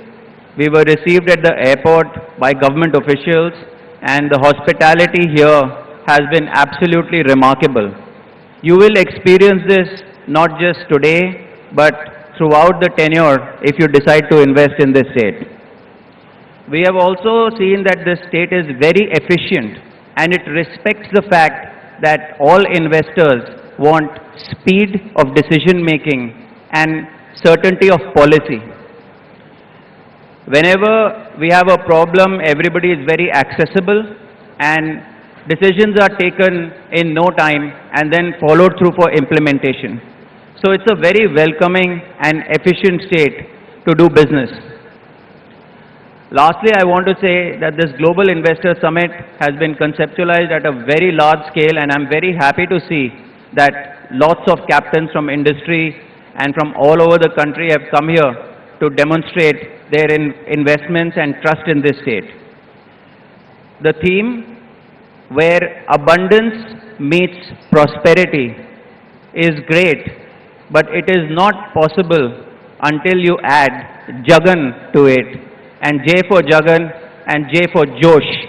So I think if you add Josh and Jagan to Andhra Pradesh, abundance will meet prosperity. Thank you very much. Very well said, and thank you, Shri Puneet Dalmia ji. Josh and Jagan Garu, indeed. Under his proactive leadership, the state government has also passed the Andhra Pradesh Renewable Export Policy 2020 with an aim to establish sizable capacity renewable power projects by 2025. Andhra Pradesh is positioned to drive India's sustainable energy growth in the coming years. To talk further on this, I would like to request the Chairman and Managing Director of Renew Power, Shri Sumant Sinha ji, to address this gathering. Shri Y.S. Jagan Mohan Reddy Garu, Honorable Chief Minister of Andhra Pradesh, other dignitaries and industry captains on the dais, ladies and gentlemen from the media, Namaskaram, Bagunara. It is an honor to be at the AP Government Global Investor Summit. Thank you, Chief Minister, sir, for arranging this phenomenal gathering of industry captains as well as all the people from Andhra Pradesh.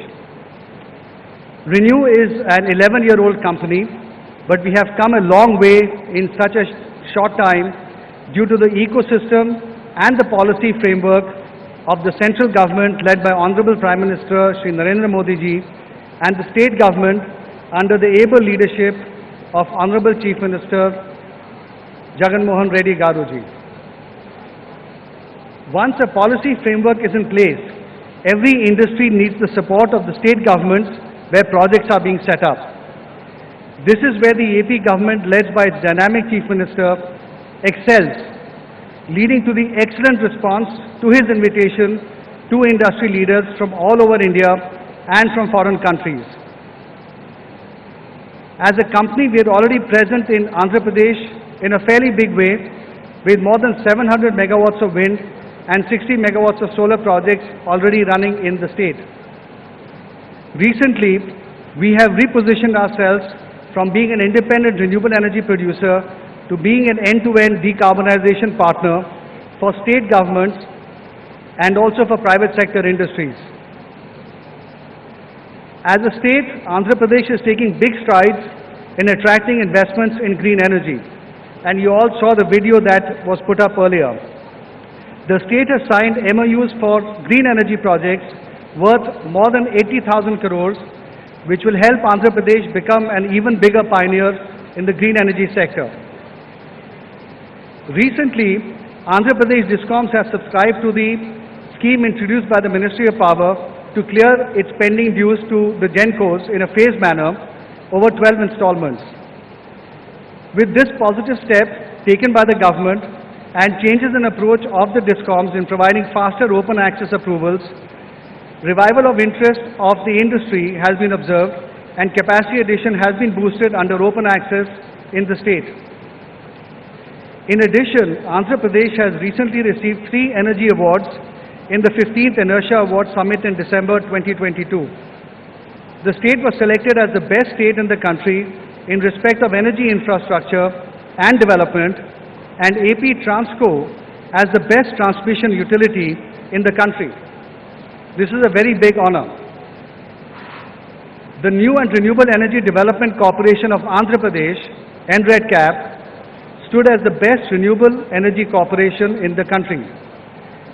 The positive measures taken by the state government under the leadership of Honorable Chief Minister encourages us and the rest of the industry to further expand our investments and operations in the state. As far as renewable energy is concerned, there are 3 specific unique factors in the state. Number one, it is one of the very, very few states in the country that has good both wind and solar resource. This is very unique in the country. The second, as we have all heard, the state has been granted number 1 rank in the ease of doing business for 3 years in a row. This is really, really a stellar achievement. And thirdly, the leadership of the state, which is so dynamic and so visionary, is also quite remarkable in the country. As a result, I am very happy to announce our investments in the state of many thousands of crores of rupees in green energy and the decarbonization sectors in AP over the next 5 to 7 years. This will eventually end up being our biggest investment in any state in India. The investments will be in the areas of green hydrogen, pumped hydro, renewable energy generating projects, and solar panel manufacturing, along with efficient supply chains. We are going to be signing an MOU later today. This MOU is going to be between the AP government and Renew, and this was made possible in a very short time, mainly due to the visionary guidance of the Honorable Chief Minister, Y. Jagan Garuji. Thank you very much, sir. And I must also add that once they got the green signal from the Honorable CM, the officers of the AP government got everything done at very, very high speed. Thank you all for all of your support in making this happen. In conclusion, I would like to thank the Honorable Chief Minister and his officers for inviting me to this historic event. This has allowed Renew to commit its largest ever investment in any state in the country. Thank you very much.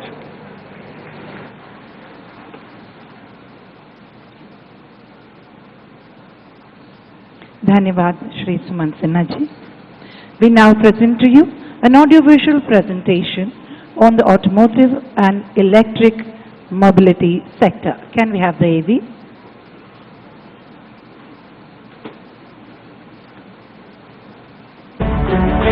Fastest growing auto hub in India. Top auto manufacturers. Auto component export to 30 countries. Andhra Pradesh, driving India's automotive growth.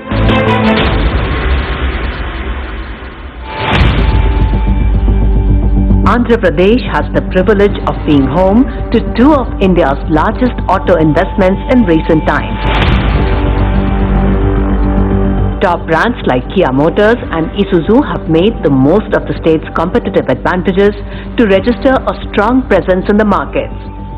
I wish Kia Motors all the very best, and I assure to the management team who's functioning from this plant Kia that we would stand to support Kia Motors all through.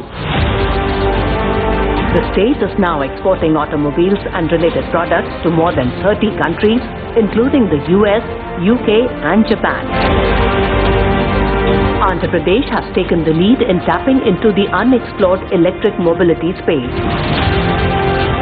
The government of Andhra Pradesh is dedicated to sustainable development by prioritizing the electric mobility ecosystem in the state and introduced an exclusive policy, the Andhra Pradesh Electric Mobility Policy.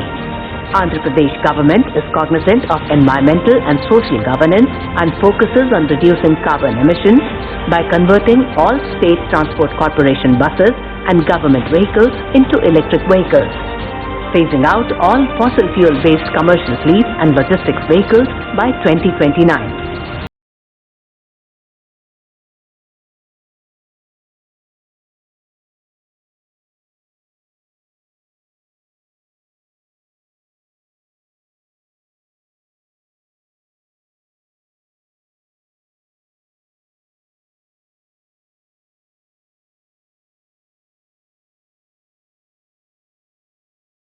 To meet growing demands for electric vehicles the world over.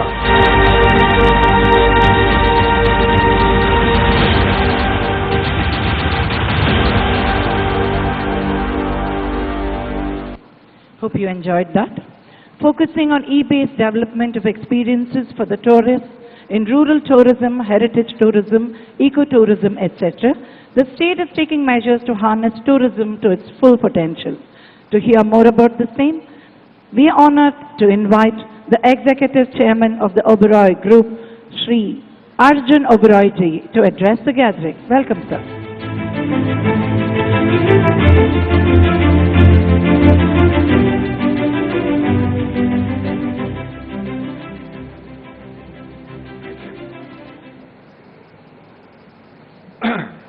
Honorable Chief Minister, dignitaries on the dais and delegates, good afternoon, namaskar. I would like to start by congratulating the Honorable Chief Minister for hosting the Global Investor Summit 2023. I also take this opportunity to congratulate the Honorable Chief Minister for bringing to the state a most aggressive and forward-looking tourism policy. The policy offers best-in-class incentives and aims to substantially develop tourism in the state through luxury hotels and resorts. The state of Andhra Pradesh has immense potential. We are delighted to acknowledge, under your dynamic leadership, the sector is seen as an engine for economic growth and employment generation. We resonate with your vision that the state needs several iconic projects and luxury hotels to truly realize its tourism potential. The Tourism Policy 2025 is a testament to your vision and will go a long way to support the development of travel and tourism in the state. Andhra Pradesh has numerous national advantages for attracting tourism and is one of the most visited states in the country. It is in the vision of the government to develop luxury resorts and hotels at prominent tourist destinations to position the state as a premier tourist destination and to aid in the development of these regions. Andhra Pradesh is blessed with the country's second longest coastline, perennial rivers and scenic backwaters. It is also considered as the home of the world's most visited religious destinations and boasts a vibrant and rich culture and heritage. So evident in Andhra Pradesh is the fourth most visited state for domestic tourists in the country. The government of Andhra Pradesh, under the dynamic leadership of Honorable Chief Minister Shri Jagan Reddy, is committed to the socio-economic development of the state and special emphasis on tourism as one of the key growth engines for the economy and crucial for generating employment and economic prosperity. India's travel and tourism industry stands at the threshold of boundless potential and endless possibilities.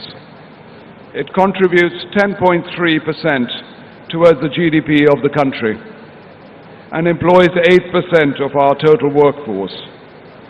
The state of Andhra Pradesh has the potential to become a premier tourist destination, which can only be possible with a strong collaborative push by the government and private players. On behalf of the Oberoi Group, we are committed to the development of tourism ecosystem in Andhra Pradesh and assure the Chief Minister that we will bring our very best hotels and spirit of excellence. We thank the Honourable Chief Minister for his continued support and far-sighted vision to develop the state as a world-class tourist destination. Thank you. Namaskar. Thank you, Mr. Oberoi, for that faith in the state and the government. Ladies and gentlemen, India is projected to grow at 6.7% in 2024, which is touted to be the fastest growing major economy in the world. Our next speaker will take us through how India is placed in a global bright spot. It is my pleasure to welcome to the stage the CEO of Adani Ports SEZ, Shri Karan Adani ji. Honorable Chief Minister of Andhra Pradesh, Shri Jagan Reddy ji, senior leaders of the government and distinguished administrators, captains of the industry, esteemed dignitaries, and my dear friends. A very good afternoon to everyone. It is an honor to be here and speak at the Global Investor Summit 2023 before so many luminaries from the political, social, and entrepreneurial world.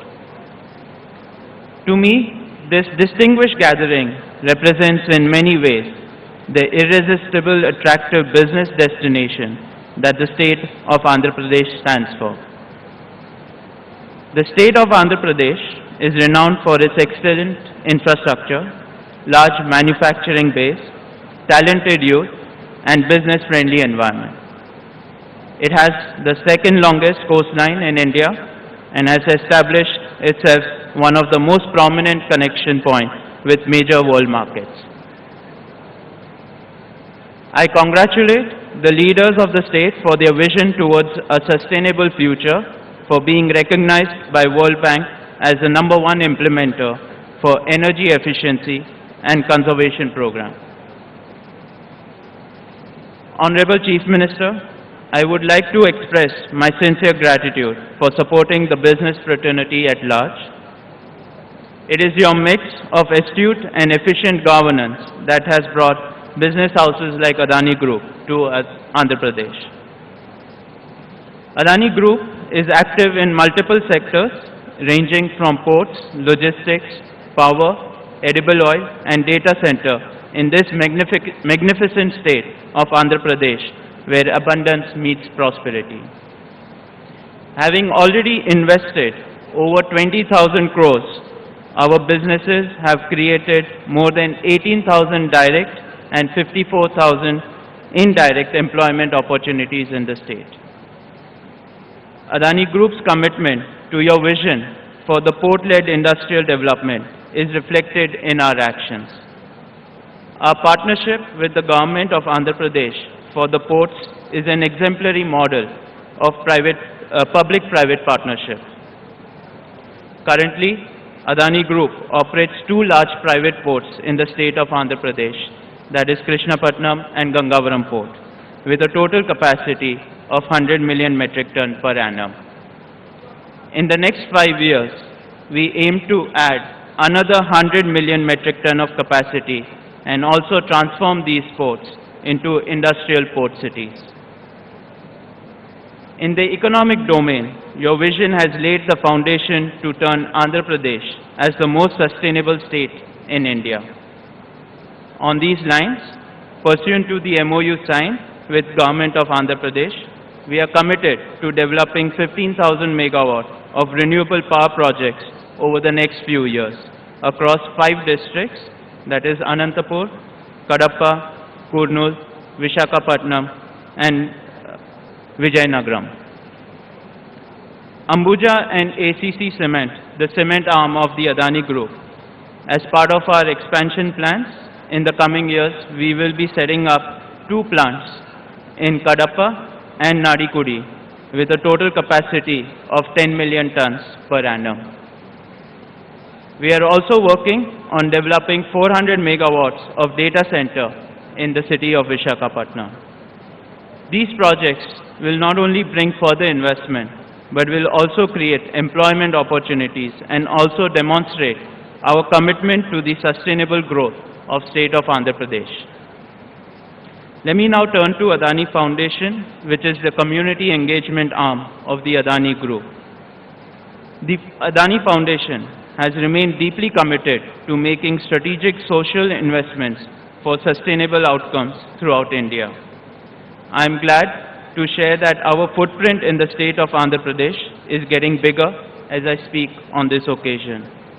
Our teams are executing programs in Nellore, Tirupati and Visakhapatnam districts. At present, we are touching over 1,80,000 lives and counting in the state. Honorable Chief Minister, we are honored to be part of the sustainable development of the state of Andhra Pradesh, and we will continue to do our part for future development and growth of the state. Thank you. Jai Hind.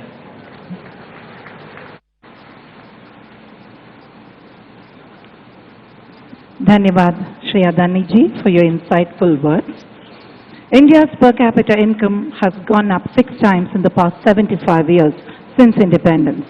With a vision to leverage the benefit of a digital revolution and digitalize every nook and corner of the country, our Honorable Prime Minister Shri Narendra Modi ji has set sights on India being a fully developed country by 2047, which is when we will be celebrating 100 years of freedom. to share with us his insights on how we can achieve this collective goal.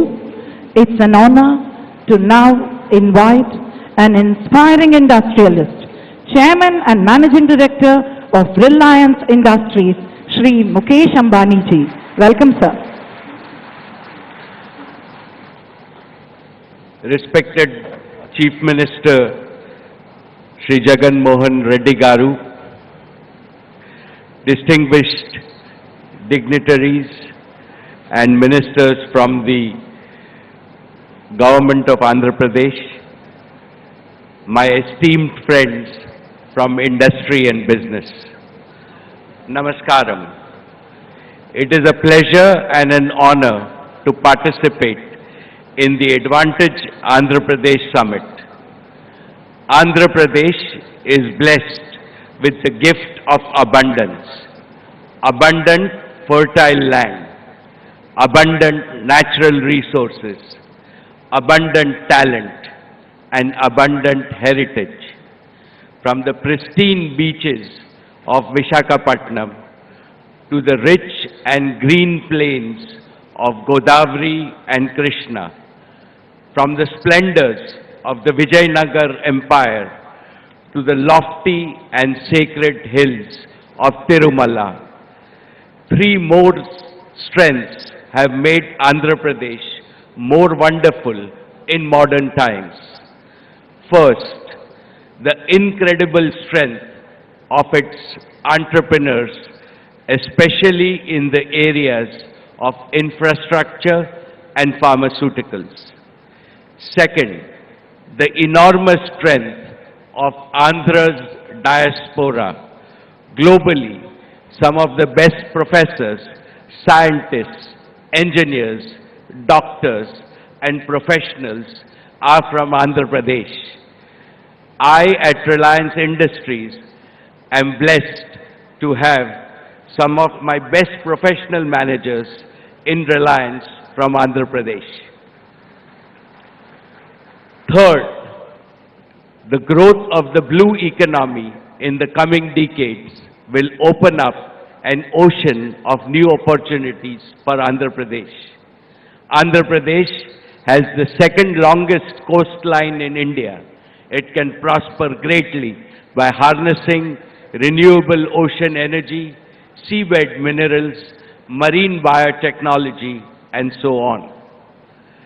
Dear Jagan Garu, under the determined and far-sighted leadership of our Prime Minister, Shri Narendra Modi, India has now become the fastest growing large economy in the world. Similarly, Andhra Pradesh has grown phenomenally under your visionary and youthful leadership. Be it economic growth or ease of doing business, the state today ranks among the best in India. My warm congratulations to you and all the officials of the government of Andhra Pradesh. There is energy, enthusiasm, and ambition among the youth. There is hope, optimism, and dynamism among the business community. And there is an all-pervasive confidence that Andhra will emerge as a leading player in New India's growth story. Friends, Reliance has been among the first corporates to believe in the stupendous economic potential of Andhra Pradesh. It is here that our oil and gas exploration team found gas in 2002. We have invested over 150,000 crores in our KGD6 assets, developing and supporting gas pipeline. Today, the natural gas produced by Reliance at KGD6 basin is fueling India's clean energy transition and will contribute to nearly 30% of India's gas production. This is just an example of how important Andhra is to the India story and how deeply Reliance is invested in the Andhra story. Friends, now let me talk about Jio. We are creating the largest and the best digital network footprint in the state by investing over 40,000 crores. Our 4G network covers 98% of Andhra Pradesh's population, including those living in the remotest corners of the state. The rollout of Jio's true 5G will be completed before the end of 2023 throughout India, including your state of Andhra Pradesh. Jio's true 5G will trigger a new wave of digital revolution in Andhra Pradesh, benefiting every sector of the economy. This will also create large-scale business and employment opportunities for the people of Andhra Pradesh. Reliance Retail has catalyzed a retail revolution in Andhra Pradesh. It has partnered with more than 1.2 lakh Kirana merchants across 6,000 villages of Andhra Pradesh, equipping them with tools needed to thrive and succeed in the digital age. Through its presence, Reliance Retail has created over 20,000 direct jobs and a large number of indirect jobs in Andhra Pradesh. But the best is yet to come. Reliance Retail will source significantly more agri and agro-based products and manufactured goods from Andhra Pradesh for sale all over India. Apart from increasing the income of farmers, artisans and others, this will directly create over 50,000 livelihood opportunities in the state. The Reliance Foundation is working with great passion and vigor in the areas of education, healthcare and rural transformation. As Reliance grows its presence in Andhra Pradesh, so will Reliance Foundation effort to support the developmental needs of rural communities in the state. Friends, I would like to assure you that Reliance will continue to be an unflinching partner to the people and the government of Andhra Pradesh in your states all around accelerated progress. This morning, I am happy to announce that we will continue our investments and we will invest in 10 gigawatts of renewable solar energy in the state of Andhra Pradesh.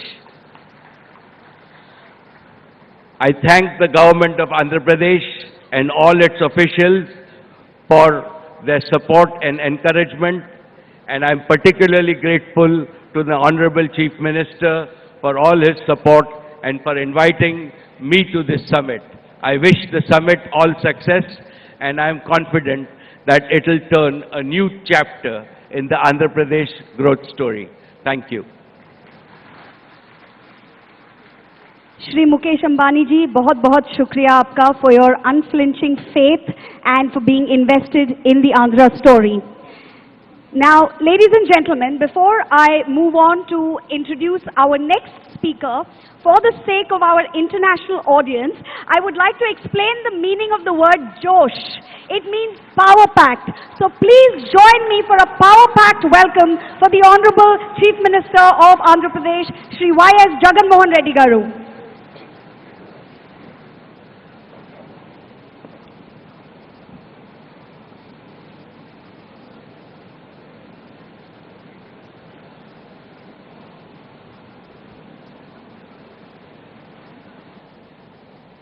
Honorable Ambassadors,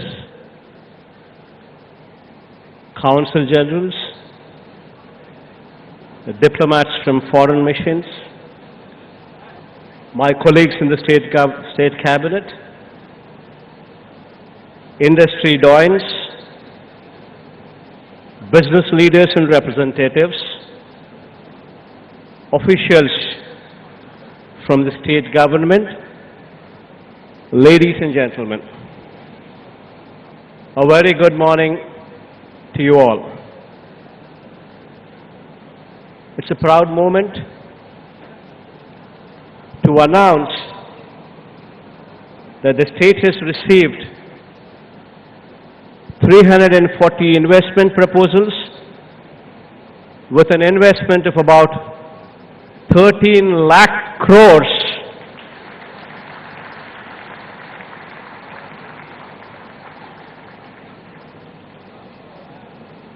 providing employment to almost 6 lakh people across 20 sectors distributed all along the state. As of today, post my speech, we are going to execute 92 MOUs with an investment of about 11.85 lakh crores, giving employment to almost 4 lakh people. The remaining 248 MOUs will be executed tomorrow, i.e. 4th March 2023, with an investment of about 1.15 lakh crores and an employment to almost 2 lakh people. Marquee investments such as Reliance Group, Adani Group, Aditya Birla Group, Renewable, Aurobindo Group, Daikin, NTPC, IOCL, Jindal Group, Mondelez, Parley for the Oceans, Shree Cements, Wellspun, to name a few, shall be setting up their businesses and expanding their businesses in Andhra Pradesh. And I take this opportunity to thank them personally. On behalf of the state of Andhra Pradesh, I extend a warm welcome to you to the Andhra Pradesh Global Investors Summit 2023. And I also thank you all for being part of this event. At the outset, I wish to point out that this summit today, through this summit today, we would like to communicate to the domestic and international investor community, we would like to communicate to them that you mean a lot, that to us you are important. And this we would like to communicate this day through this summit. We would like to convey this day our strengths, the diverse opportunities the state has to offer, the state's business-friendly environment, its robust infrastructure, the state's emphasis on healthy competition and innovation, and above all, our commitment towards sustainable long-term growth through your partnership. I'm extremely happy to host this event in Visakhapatnam, a city that has emerged as a strong economic hub with the presence of multiple public and private sector units, port-led infrastructure, a medtech zone, and a tourist hotspot. The city known not only for its industrial strengths, but also for its picturesque beauty and serene landscape. It gives me great pleasure to host the event in this beautiful city. The year 2020-23 is an important year for India, as the country is hosting the G20 summit in September with the theme, One Earth, One Family, One Future. I'm sure that India's G20 presidency under the visionary leadership of Shri Narendra Modi ji would be a defining moment for us. The city of Visakhapatnam is also hosting one of the most important G20 working committee meetings as well. India is one of the fastest growing economies in the world. India has also demonstrated immense resilience and has emerged as one of the top destinations for foreign direct investments as well. The state of Andhra Pradesh is one amongst the leading states driving the growth story of India. The state is blessed with several inherent strengths, including abundant natural resources, mineral wealth, a 974-kilometer coastline, and so forth. The state also possesses a robust infrastructure with 6 operating ports and 4 more under development. 6 airports spread across the state, of which 3 are international airports as well. 3 of the 11 industrial corridors being developed in the country are coming up in the state, housing 10 industrial nodes with a number of leading educational institutions, strategic locational advantages, abundant industrial land bank, skilled youth, a thriving industrial and business ecosystem, and above all, a proactive government with an enabling policy framework makes the state an attractive destination for your investments. Andhra Pradesh has achieved a year-on-year GSDP growth rate of 11.43% in the financial year 2021-22, which was the highest in the country.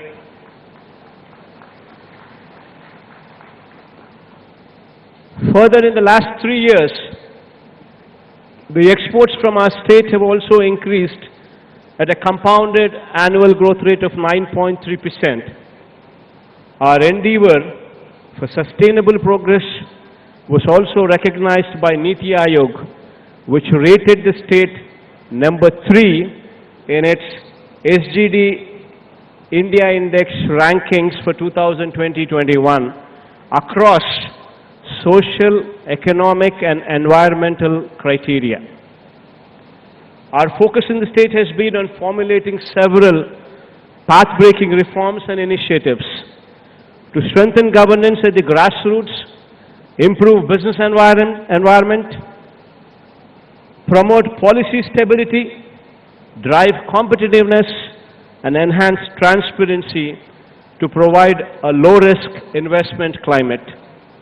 I'd like to highlight 4 key pillars on which the state government places utmost emphasis on, which are crucial for economic and industrial development. Greenification being one, industrial and logistics infrastructure being the number 2, digitization being number 3, the 4th, enterprise and skill development.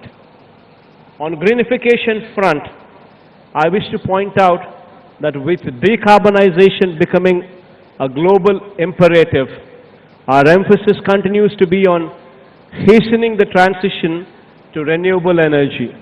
Andhra Pradesh is blessed with a large renewable energy potential of 82 gigawatt. It is one of the very few states in India that has a combined potential for solar, wind and pump storage as well. We have also identified and set aside dedicated land parcels for wind, solar and pump storage projects as well.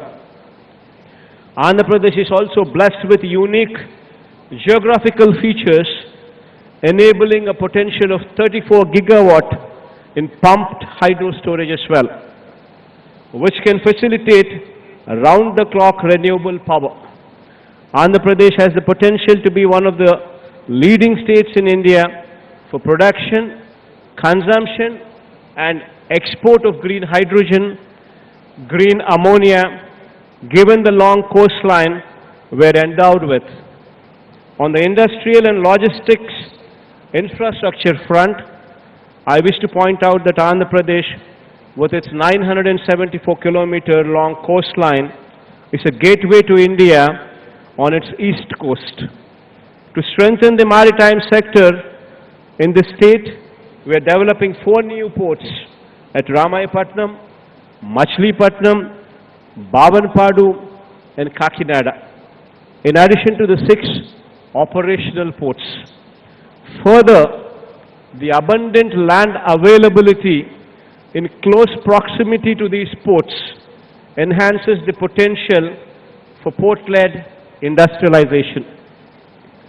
I wish to point out that Andhra Pradesh is the only state with 3 industrial corridors: Vizag-Chennai Industrial Corridor, Chennai-Bangalore Industrial Corridor, and Hyderabad-Bangalore Industrial Corridor. These industrial corridors are planned in proximity to various demand centers and provide excellent connectivity from the ports to various hinterland locations. These corridors, with 10 dedicated nodes, would certainly emerge as hubs for industrial growth in the years to come. To reduce the time and cost of moving cargo to hinterlands, we are also developing 5 multi-modal logistics parks as well, at strategic locations spread across the state. The state government is also developing 9 new fishing harbors, enabling seafood sourcing and processing. Andhra Pradesh also has sector-specific industrial clusters for pharmaceuticals, textiles, food processing, electronics, etc., which provide state-of-the-art common infrastructure and large pool of skilled manpower. Andhra Pradesh is also home to several medtech companies in Andhra Pradesh, medtech zone in Visakhapatnam. Additionally, the government is making available plug-and-play facilities which will significantly reduce the cost and time associated with setting up of business. The third pillar, digitization, is also of paramount importance. Our single desk portal offers a one-stop digital platform for all domestic and international investments with over 90 business services across 23 departments. The business-specific approvals for setting up of businesses are granted within a maximum time frame of 21 days. To improve the delivery of citizen-centric services, we also have the AP Seva system at the village and ward secretariats, providing over 540 services. On the enterprise development and skill enhancement front, I have always believed that conducive business environment is one of the most important requirements for achieving accelerated enterprise growth. The state of Andhra Pradesh is known for its focus ensuring business-friendly environment for the stakeholders. The state has consistently stood first in the country in ease of doing business, consecutively for the past 3 years, and received the highest positive feedback of 97.89% from industries surveyed by the Department for Promotion of Industry and Internal Trade, Government of India, DPIIT, which itself speaks volumes of the conducive environment in the state. Moreover, we have proactively amended acts and repealed obsolete laws to reduce compliance burden on the industry. Along with good infrastructure and a conducive business environment, availability of skilled workforce is very crucial if the desired outcome is to be achieved. To this end, the state government is in the path of setting up 26 skill development colleges in the state. The state government is working with the objective of upgrading skills of our local youth to international standards through significant industry involvement through these skill development colleges. I wish to conclude by reiterating that with proactive policy formulation and due attention to each of the pillars discussed, we are facilitating a business-friendly environment and are also ensuring sustainable economic development of the state. At the Andhra Pradesh Global Investors Summit 2020-23, over the next 2 days, We will be showcasing the strengths of our state and the business prospects that are available. We urge all the business leaders to participate actively in the sector sessions and engage with our teams to understand the potential opportunities in various sectors in our state. It is our commitment to facilitate the most conducive business ecosystem in the state. I once again assure you that we are only a phone call away. Whenever you need us for anything whatsoever in supporting your business, this is our assurance to you.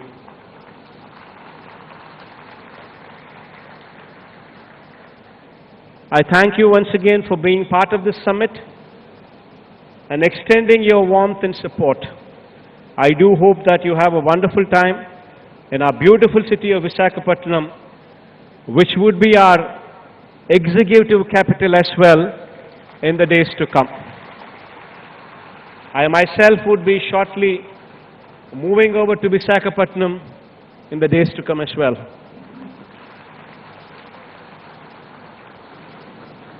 Thank you. Have a wonderful day.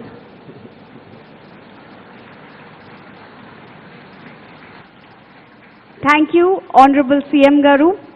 We are seeing your vision being realized live at this summit, and I'm sure we will continue to see the vision that you have elaborated for us just now.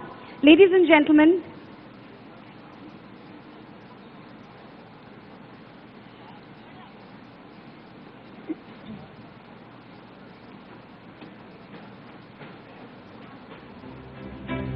and we have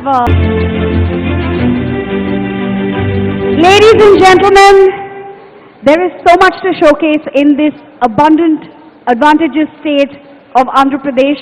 Now, with a young and dynamic leader at the helm, he's determined to ensure that we have a skilled and employable workforce while he's going about getting investment for the state to create more employment amongst other things. He is also ensuring a skilled and employable workforce. We would like to show you what's happening in Andhra Pradesh on the skill development front. An AV on skill development in Andhra Pradesh, please.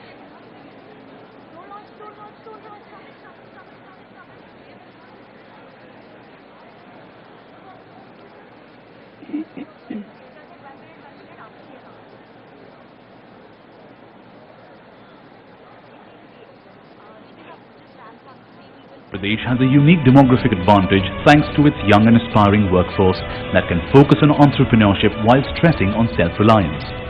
Andhra Pradesh contributes 20 to 25% of the Indian IT workforce. This highlights the requirement for dedicated skill development and vocational strategy, which has been the vision of Honorable Chief Minister of Andhra Pradesh. ప్రతి parliament ఒక యూనిట్గా తీసుకుని ప్రతి పార్లమెంటులోనూ మంచి college ఏదైతే ఉంటుందో ఆ కాలేజీని ఒకటి ఐడెంటిఫై చేసి ఆ కాలేజీలో స్కిల్ డెవలప్మెంట్ సెంటర్ను ఒకటి స్థాపించి ఆ స్కిల్ డెవలప్మెంట్ సెంటర్ ఒక ఇన్క్యుబేషన్ సెంటర్ మాదిరిగా కూడా ఉంటుంది. When industry representatives are speaking high about the state, that is the most important part. And for the past 3 years this has been happening. God's grace, touch wood, we've been doing well. Andhra Pradesh's government-run schools and colleges had subpar facilities and a lesser emphasis on providing high-quality education during the previous government's tenure. The institute's underutilization and poor learning environments have seriously hampered their ability to produce skilled human resources. The government schools have undergone massive transformations with excellent infrastructure and redefining the parameters of model schools across the country as part of the Nadu Nedu program. The skill cascade ecosystem has been conceptualized to create world-class skilled workforce and to generate sustainable employment opportunities for the youth of Andhra Pradesh. The skill cascade of Andhra Pradesh consists of 175 plus skill hubs, 26 skill colleges and 1 skill development university, which will create 58,000 skilled workforce in line with the industrial requirements. 26 skill colleges, 1 in each parliament constituency, have been established, duly utilizing the central and state government institutions such as Center of Excellence in Maritime and Shipbuilding, CEMS, Visakhapatnam, Ministry of Micro, Small and Medium Enterprises, MSME, Anakapalli, Indian Institute of Tourism and Travel Management, IITTM, Nellore, Acharya Nagarjuna University, ANU, Guntur, etc. These skill colleges are acting as a sector-specific center of excellence and generating highly qualified skilled manpower. Andhra Pradesh government, under the leadership of our Honorable Chief Minister Shri Jagan has embraced a holistic strategy by creating a strong education and skill ecosystem in the state. We'll be producing about 51,000 workers every year who will be qualified to meet the various requirements of various industry the state has, the country needs, as well as even international opportunities. Through this ecosystem, Andhra Pradesh is offering a one-stop solution for job seekers through standardized training and an integrated curriculum. More than 300 industries have been benefited, and the Andhra Pradesh State Skill Development Corporation has been able to create industry-specific skilled human resources for the state as well as for national and global needs.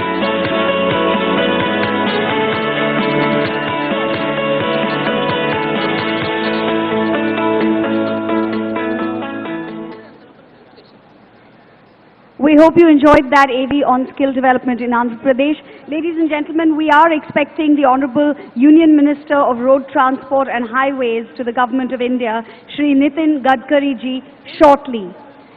In the meanwhile, I request the Honorable Chief Minister of Andhra Pradesh, Shri Jagan Reddy Garu, to please felicitate our guests on the dais.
Ladies and gentlemen, in a few minutes we will have our Honorable Union Minister of Road Transport and Highways, Government of India, Shri Nitin Jairam Gadkari ji amongst us. We request everyone to please be seated.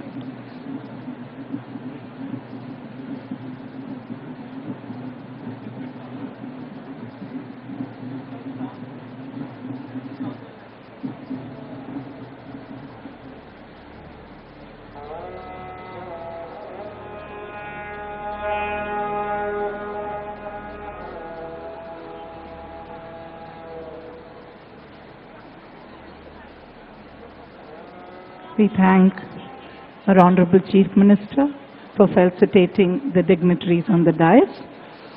Ladies and gentlemen, please put your hands together for the Honorable Union Minister of Road Transport and Highways, Government of India, Shri Nitin Gadkari ji.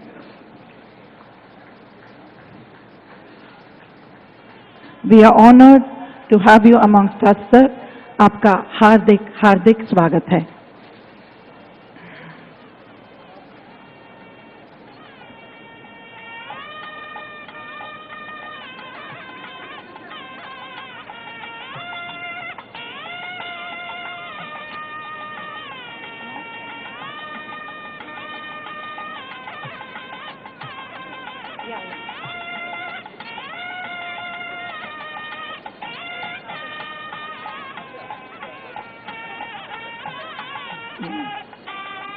Our Honorable Chief Minister will now be felicitating our Honorable Union Minister of Road Transport and Highways, Government of India, Shri Nitin Gadkari ji.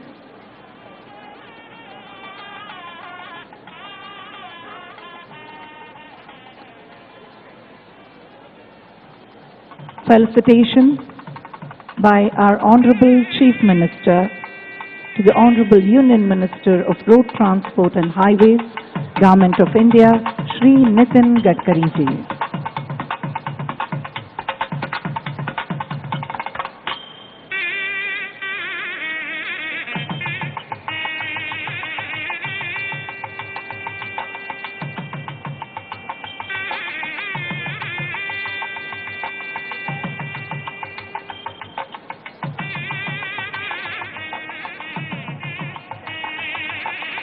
Thank you, sir.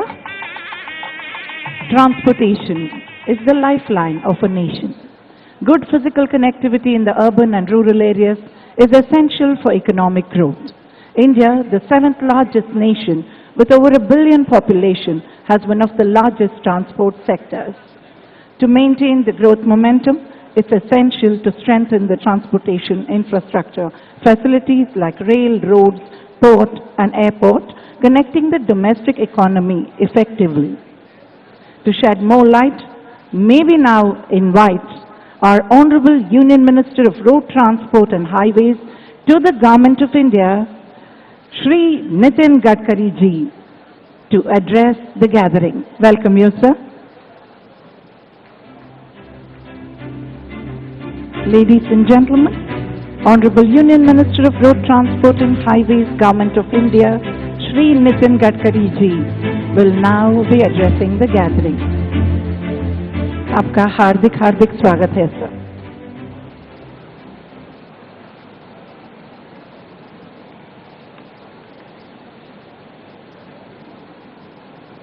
Honorable Chief Minister Sri Y.S. Jagan Mohan Reddy ji, Honorable Minister Sri Buguna Rajendranath Reddy ji, all ministers, respectable ministers from Andhra Pradesh, all dignitaries who are present, and all respectable dear friends, my brothers and my sisters. First of all, it's really a great pleasure for me to interact with you regarding development in Andhra Pradesh. The Andhra Pradesh is one of the important states in the country, and the mission for our government is to make India Atmanirbhar Bharat. The most important thing is the dream of Prime Minister to make Indian economy of $5 trillion. And that is only possible with the development of the state. The basic mission behind the spirit which we have, that Sabka Saath, Sabka Vikas, Sabka Prayas.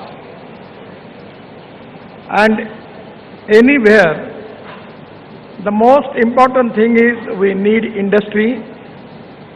Without industry, we don't have capital investment. Without industry and capital investment, we cannot create employment potential.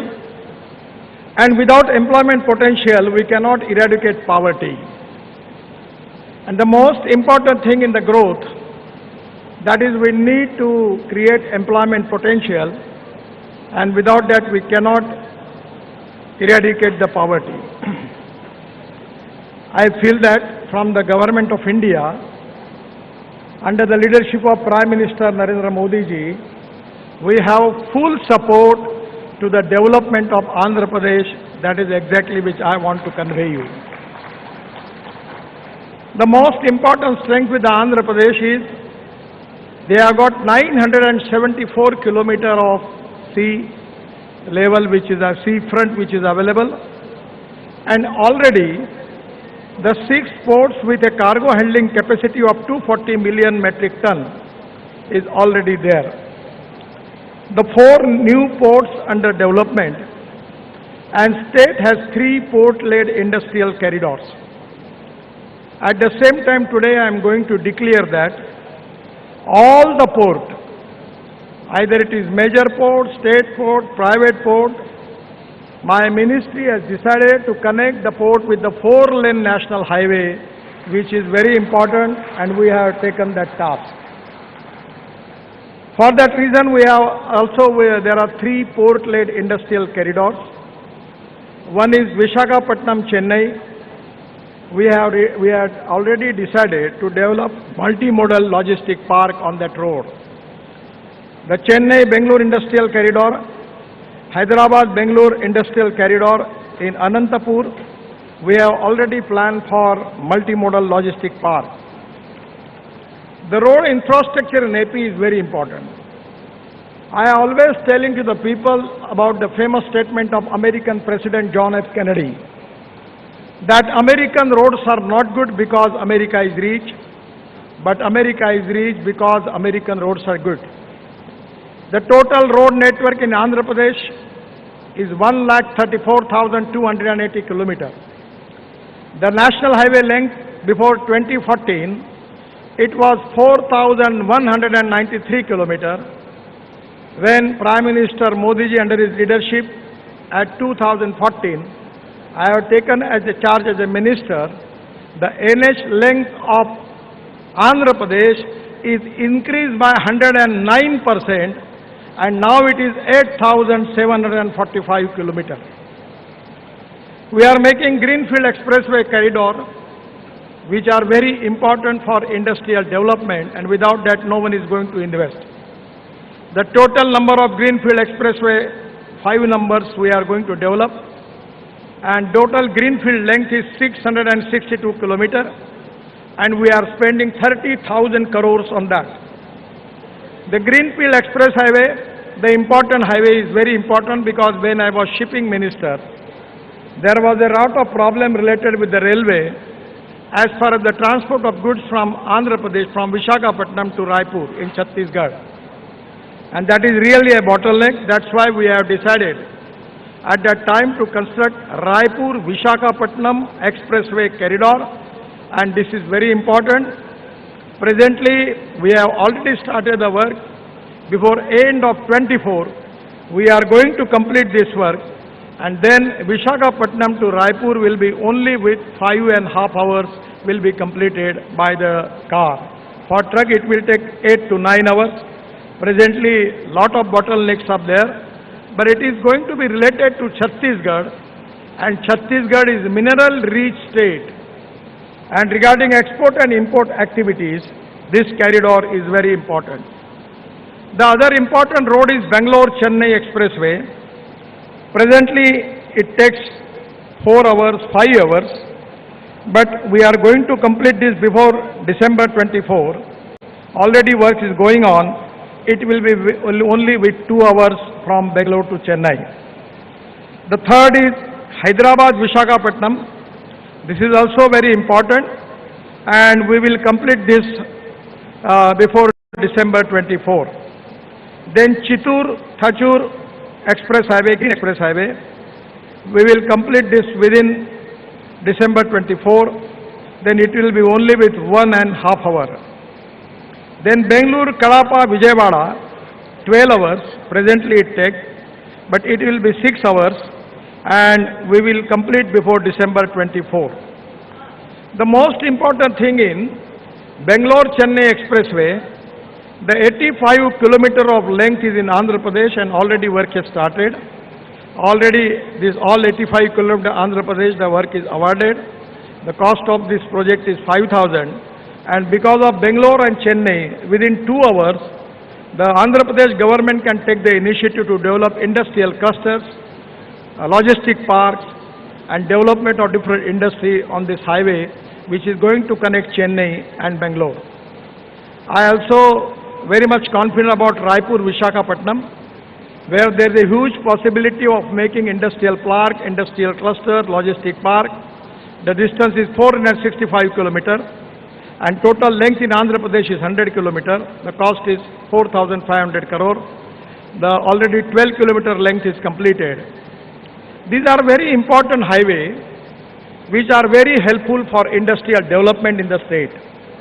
The water, power, transport and communication, these are the 4 important pillars as far as the development is concerned.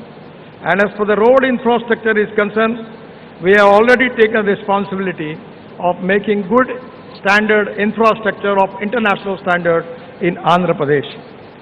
We are also making Nagpur to Vijayawada, that is 438 kilometers, out of which some of the length is in Andhra Pradesh. Already we are in the process of starting this project. The most important project is very important for Andhra Pradesh is, which is connecting from north to south. Presently from Punjab, Haryana, Kashmir, Uttarakhand, Himachal, Delhi, Rajasthan and Gujarat. All traffic which is coming to the south is coming to Mumbai, then it goes to Pune, and after Pune it is diverted to Solapur and Kolhapur, and then it going to south. Now we have already completed major part of the Delhi-Mumbai Express Highway. And near Surat, we are making the Green Express Highway, that is from Surat to Nashik, Nashik to Ahmednagar, Ahmednagar to Solapur, and Solapur to Kurnool. And by Kurnool, it will be well connected to Hyderabad, Visakhapatnam, Mangalore, Kanyakumari, Chennai, everywhere in the South India. Now you don't need to go to Mumbai and Pune. That is going to reduce the kilometer by 300 kilometers. It is saving is there, and which is very important. The most important problem in our business and industry is our logistic cost. In India, our logistic cost is 16%. Now China is 8 to 10%, and USA and European country, it is 12%. Our mission is, our target is to make this logistic cost in single digit up to 9%. As a transport minister, we have taken a lot of decision. In place of diesel, we want to use ethanol, methanol, biodiesel, bio-LNG, CNG, and hydrogen and electric. We are in the process of making electric highway. We have now electric trucks, electric tractors, and the hydrogen is the fuel for the future. 100% I am confident. Just I got opportunity to launch LNG truck in Pune, in Jagan. The Blue Energy was the company. And in place of using 100 rupees of diesel, it is only with the 40% we can only have to pay for LNG. And the truck capacity is for 1600 kilometers. So change in fuel, that is one of the important thing. And other important thing is the good roads, by which 100% within 5 years, we will reduce the logistic cost to 9% even in Andhra Pradesh, and that will be a great thing. The other important connectivity is 4-lane Khannam-Devarpalli Greenfield Corridor, which is also very important. We have decided to make this corridor is important for Andhra Pradesh. The work is in progress and likely to be complete by September 24. The estimate cost is 2,500 crore. Regarding the port connectivity, we are spending 20,000 crore in Andhra Pradesh, and we have decided to connect all the ports of Andhra Pradesh by national highway by 4-lane, and that is very important because the 907 kilometer is a big strength for the Andhra Pradesh. My ministry is currently undertaking 22 port connectivity road projects of length of 1,350 kilometers in the state of Andhra Pradesh to improve the road connectivity to 5 ports, that is Vizag Port, Gangavaram, Kakinada, Krishnapatnam, Nizamapatnam, and Visakhapatnam. Additionally, ministry has identified 6 more projects of 120 kilometer length to improve last mile connectivity to 4 non-major ports, that is Bhavanpadu, Machilipatnam, Ramayapatnam, and Gangavaram. Under the port connectivity master plan, I am very much confident the 907 kilometer is the biggest strength for Andhra Pradesh. And in the global economy, to make industrial clusters and create good facility for export and import, that is to be a big strength. And I feel that this is the opportunity for Andhra Pradesh to develop the ports. And one of the things which I want to request Honorable Chief Minister, that fishing is very, very important in Andhra Pradesh. When I was shipping minister, I identified one big problem. Our fishermen going up to 10 nautical miles because their boats are not competent for that. So we have developed one big ship, and that is developed by Cochin shipyard, and the capacity is that that trawler can go up to 100 nautical miles, by which in the blue economy, it is really possible for the Andhra Pradesh and other states, those who have got the sea front, that they can increase their fishing production by 7 times more. And I am confident that by using this technology, the export will be increased, new employment will be created, and that is going to create a game changer.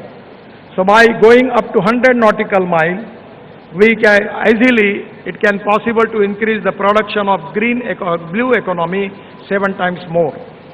We are making lot of roads and amenities in the Andhra Pradesh.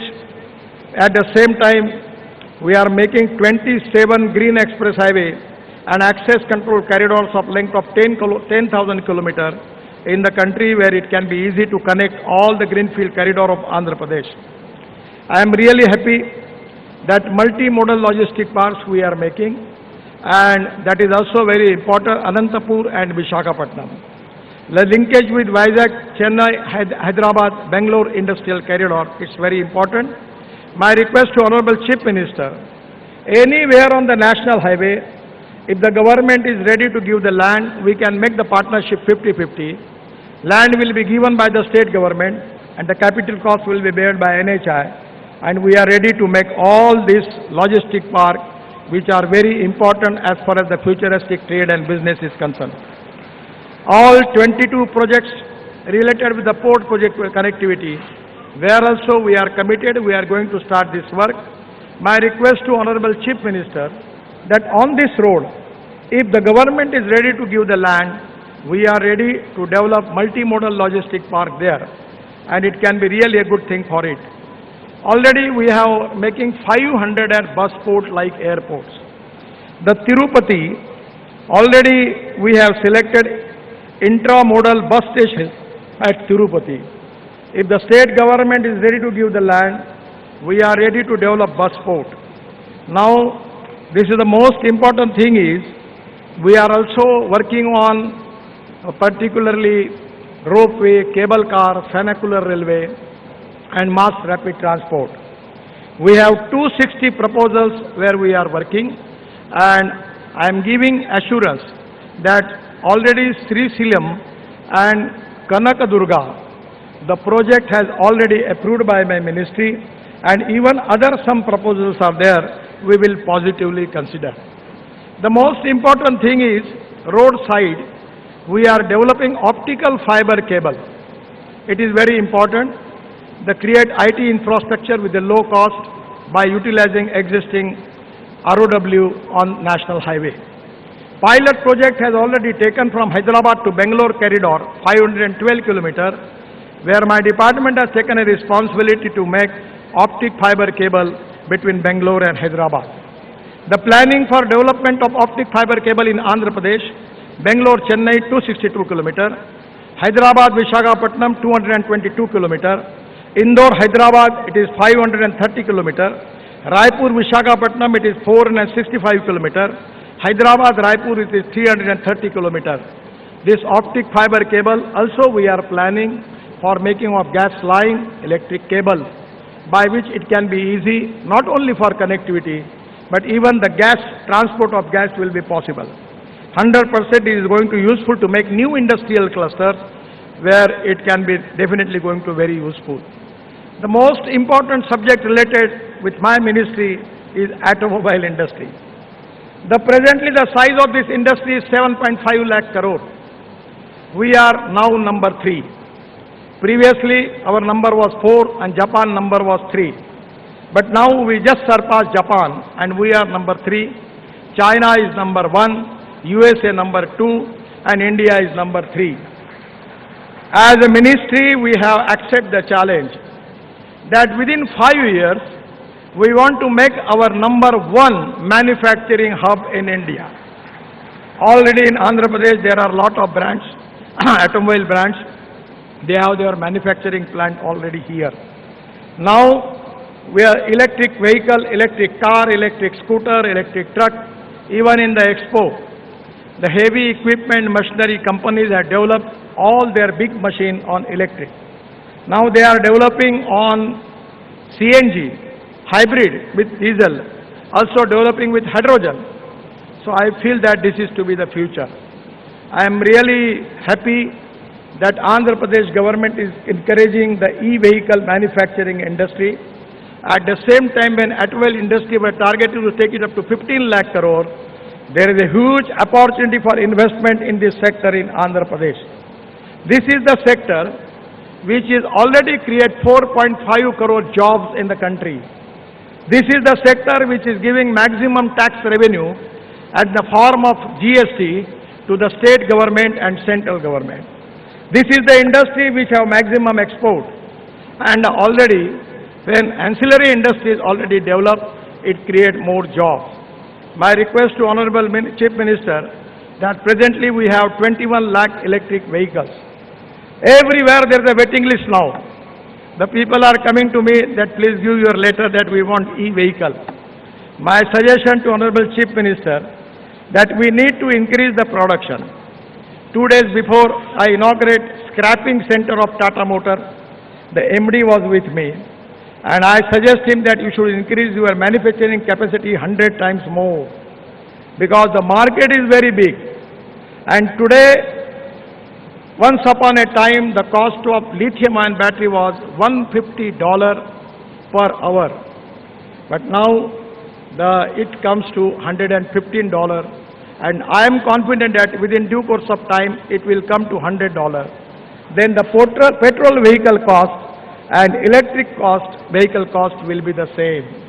And this is to be most important thing, that hydrogen and electric is the fuel for the future. Presently we have the import of 16 lakh crores of fossil fuel, and pollution is a big concern. So today the automobile cluster is the huge potential, and our already government has given lot of incentives to the automobile industries for semiconductors and other things. This is the sector where there is a huge potential, and Andhra Pradesh has got all potential, and 100% I am confident that state government will take the advantage of this, all the facilities.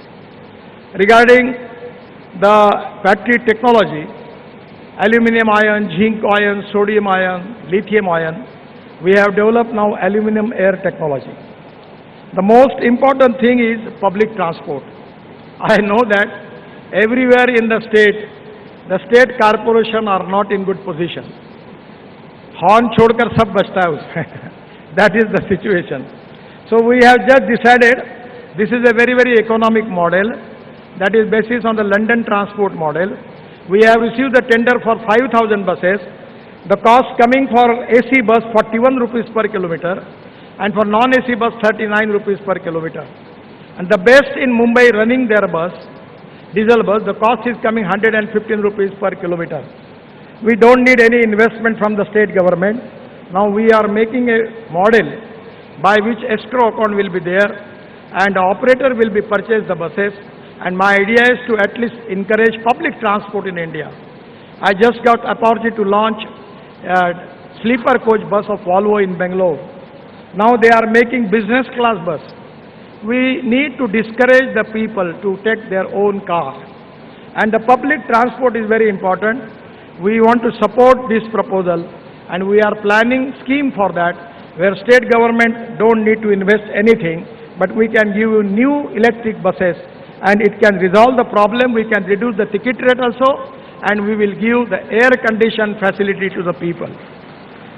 I am really happy that one of the important things which our government has started, that is scrapping policy. The 15 years completed vehicle in government, we have already taken decision it is mandatory.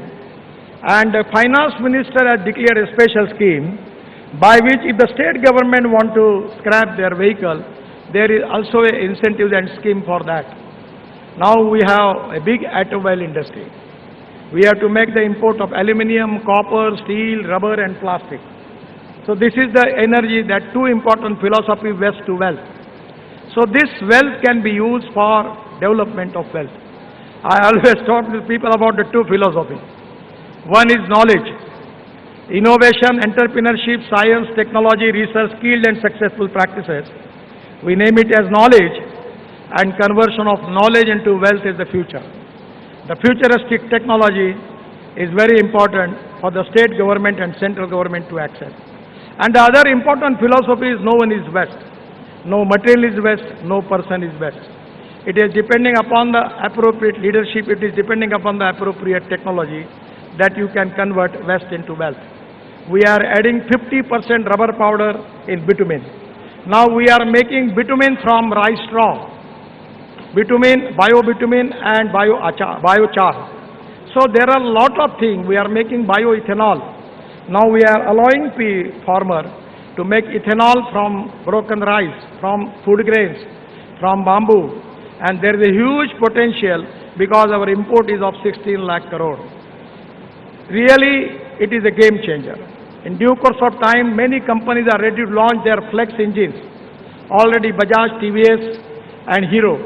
have already launched flex engine scooters. And now the automobile company like Toyota, like their Camry model, they are going to launch their model where 100% bioethanol will be used and it will create 40% electricity.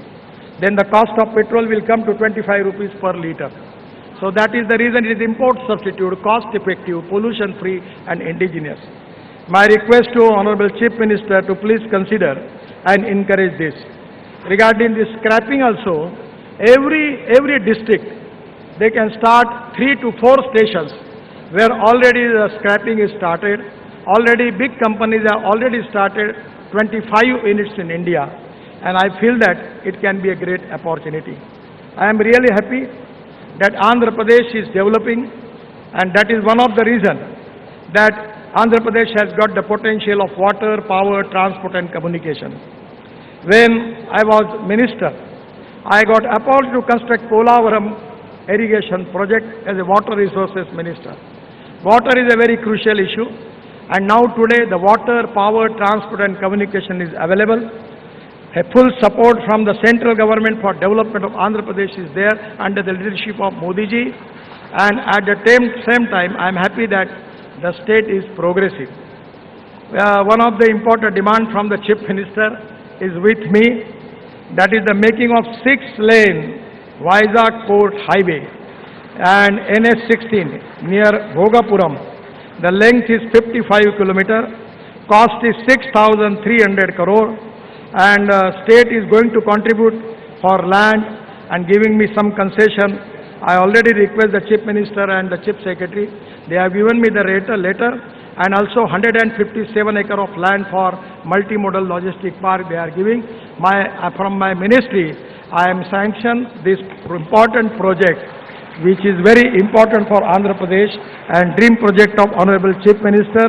Many times he requests me about this proposal. Today I am happy that we are sanctioning this project. Once again, my best luck to development of Andhra Pradesh and people of Andhra. Thank you very much. Namaskar.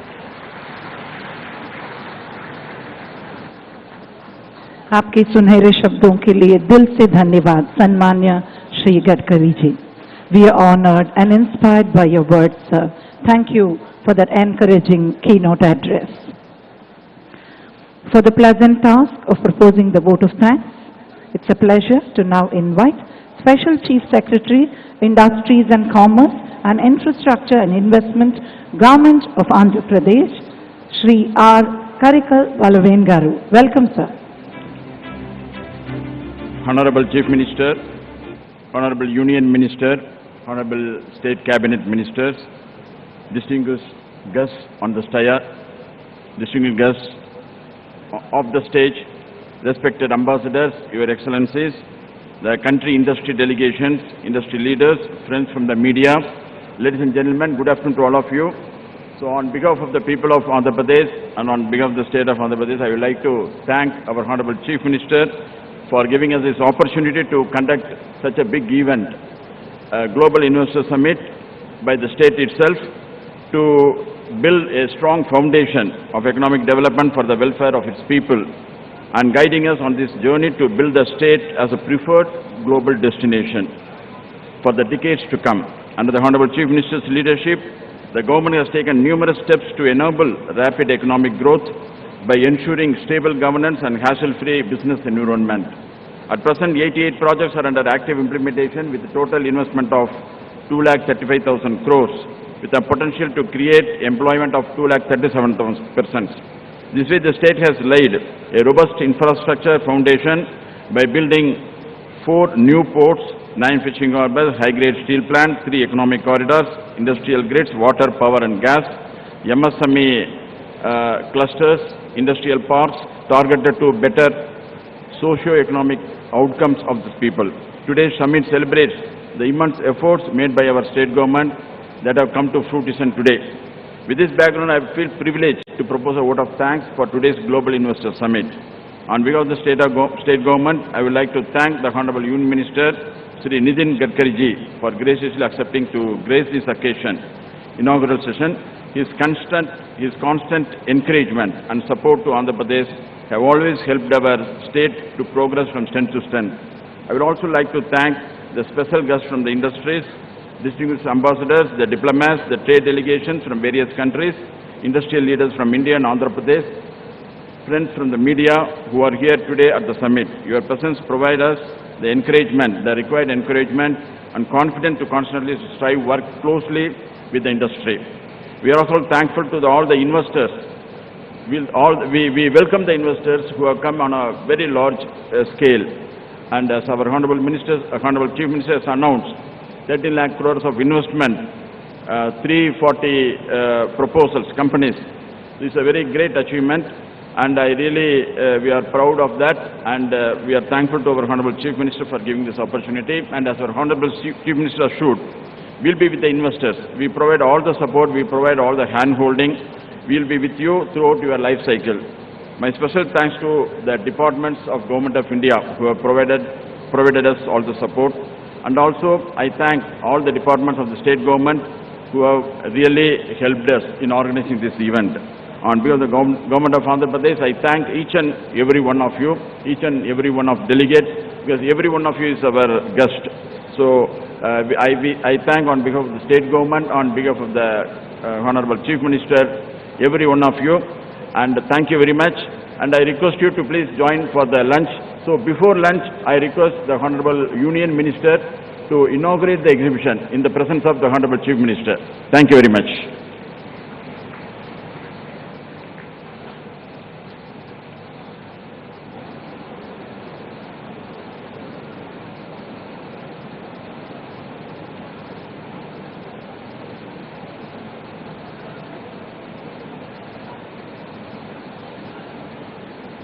Thank you, sir. We really hope all of you have enjoyed this wonderful inaugural session. And this is just the beginning of the two-day summit, the Global Investor Summit 2023 at Advantage Andhra Pradesh. As you know, following this, in the seminar halls, there will be plenary sessions, conversations across sectors from experienced stalwarts from those respective sectors. Before that, however, we will have the exhibition inauguration by the Honorable Chief Minister of Andhra Pradesh, Shri Y.S. Jagan Garu. There will also be lunch. So please stay right here with us in this hall, and we will tell you what happens where shortly.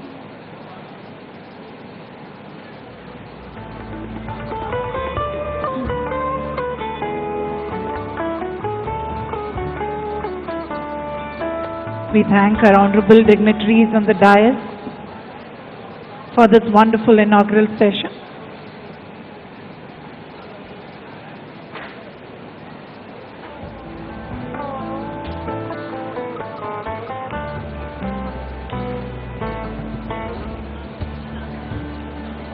We thank the Honorable Chief Minister of Andhra Pradesh for being present at the inaugural of this event that he had envisioned for the state. And he is now headed to the inauguration. Gauravniyulu Mukhyamantri Garu, Shri Y.S. Jagan Garu, exhibition inauguration tarafki bayaldereru. Meerandaru kuda please join avandi. We thank our Union Minister for being present here for this wonderful inaugural session.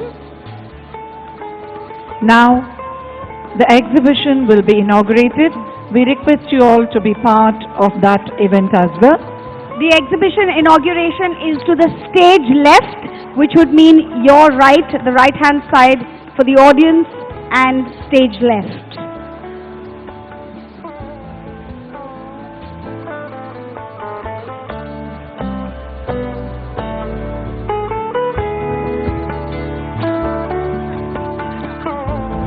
మిమ్మల్ని అందరినీ కూడా lunch కోసం join అవ్వమని కోరుతున్నామండి. So there will be, we request all of you to also join us for lunch after the exhibition inauguration. For the honorable state ministers, MPs, ambassadors, consul generals and senior bureaucrats, lunch will be served to the stage left. Also for those members sitting on the dais, lunch will be served to the stage left. in the same direction as the exhibition inauguration. For all VIPs and delegates, I request you to proceed for lunch to the stage right, through the exit from the stage right, that is your left-hand side. I will repeat, all dignitaries on the dais, honorable ministers of state, members of parliament, ambassadors and consul generals are requested to join us for lunch through the exit to the stage left, which would be your right, and all VIPs and delegates are requested to join us for lunch to the stage right. We hope you enjoy your lunch and will be joining us at the session at the various halls. Do join us in the plenary sessions after lunch and after the exhibition inaugural. Thank you very much. Thank you. Namaste.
मुद्दत में वो फिर ताज़ा मुलाकात का आलम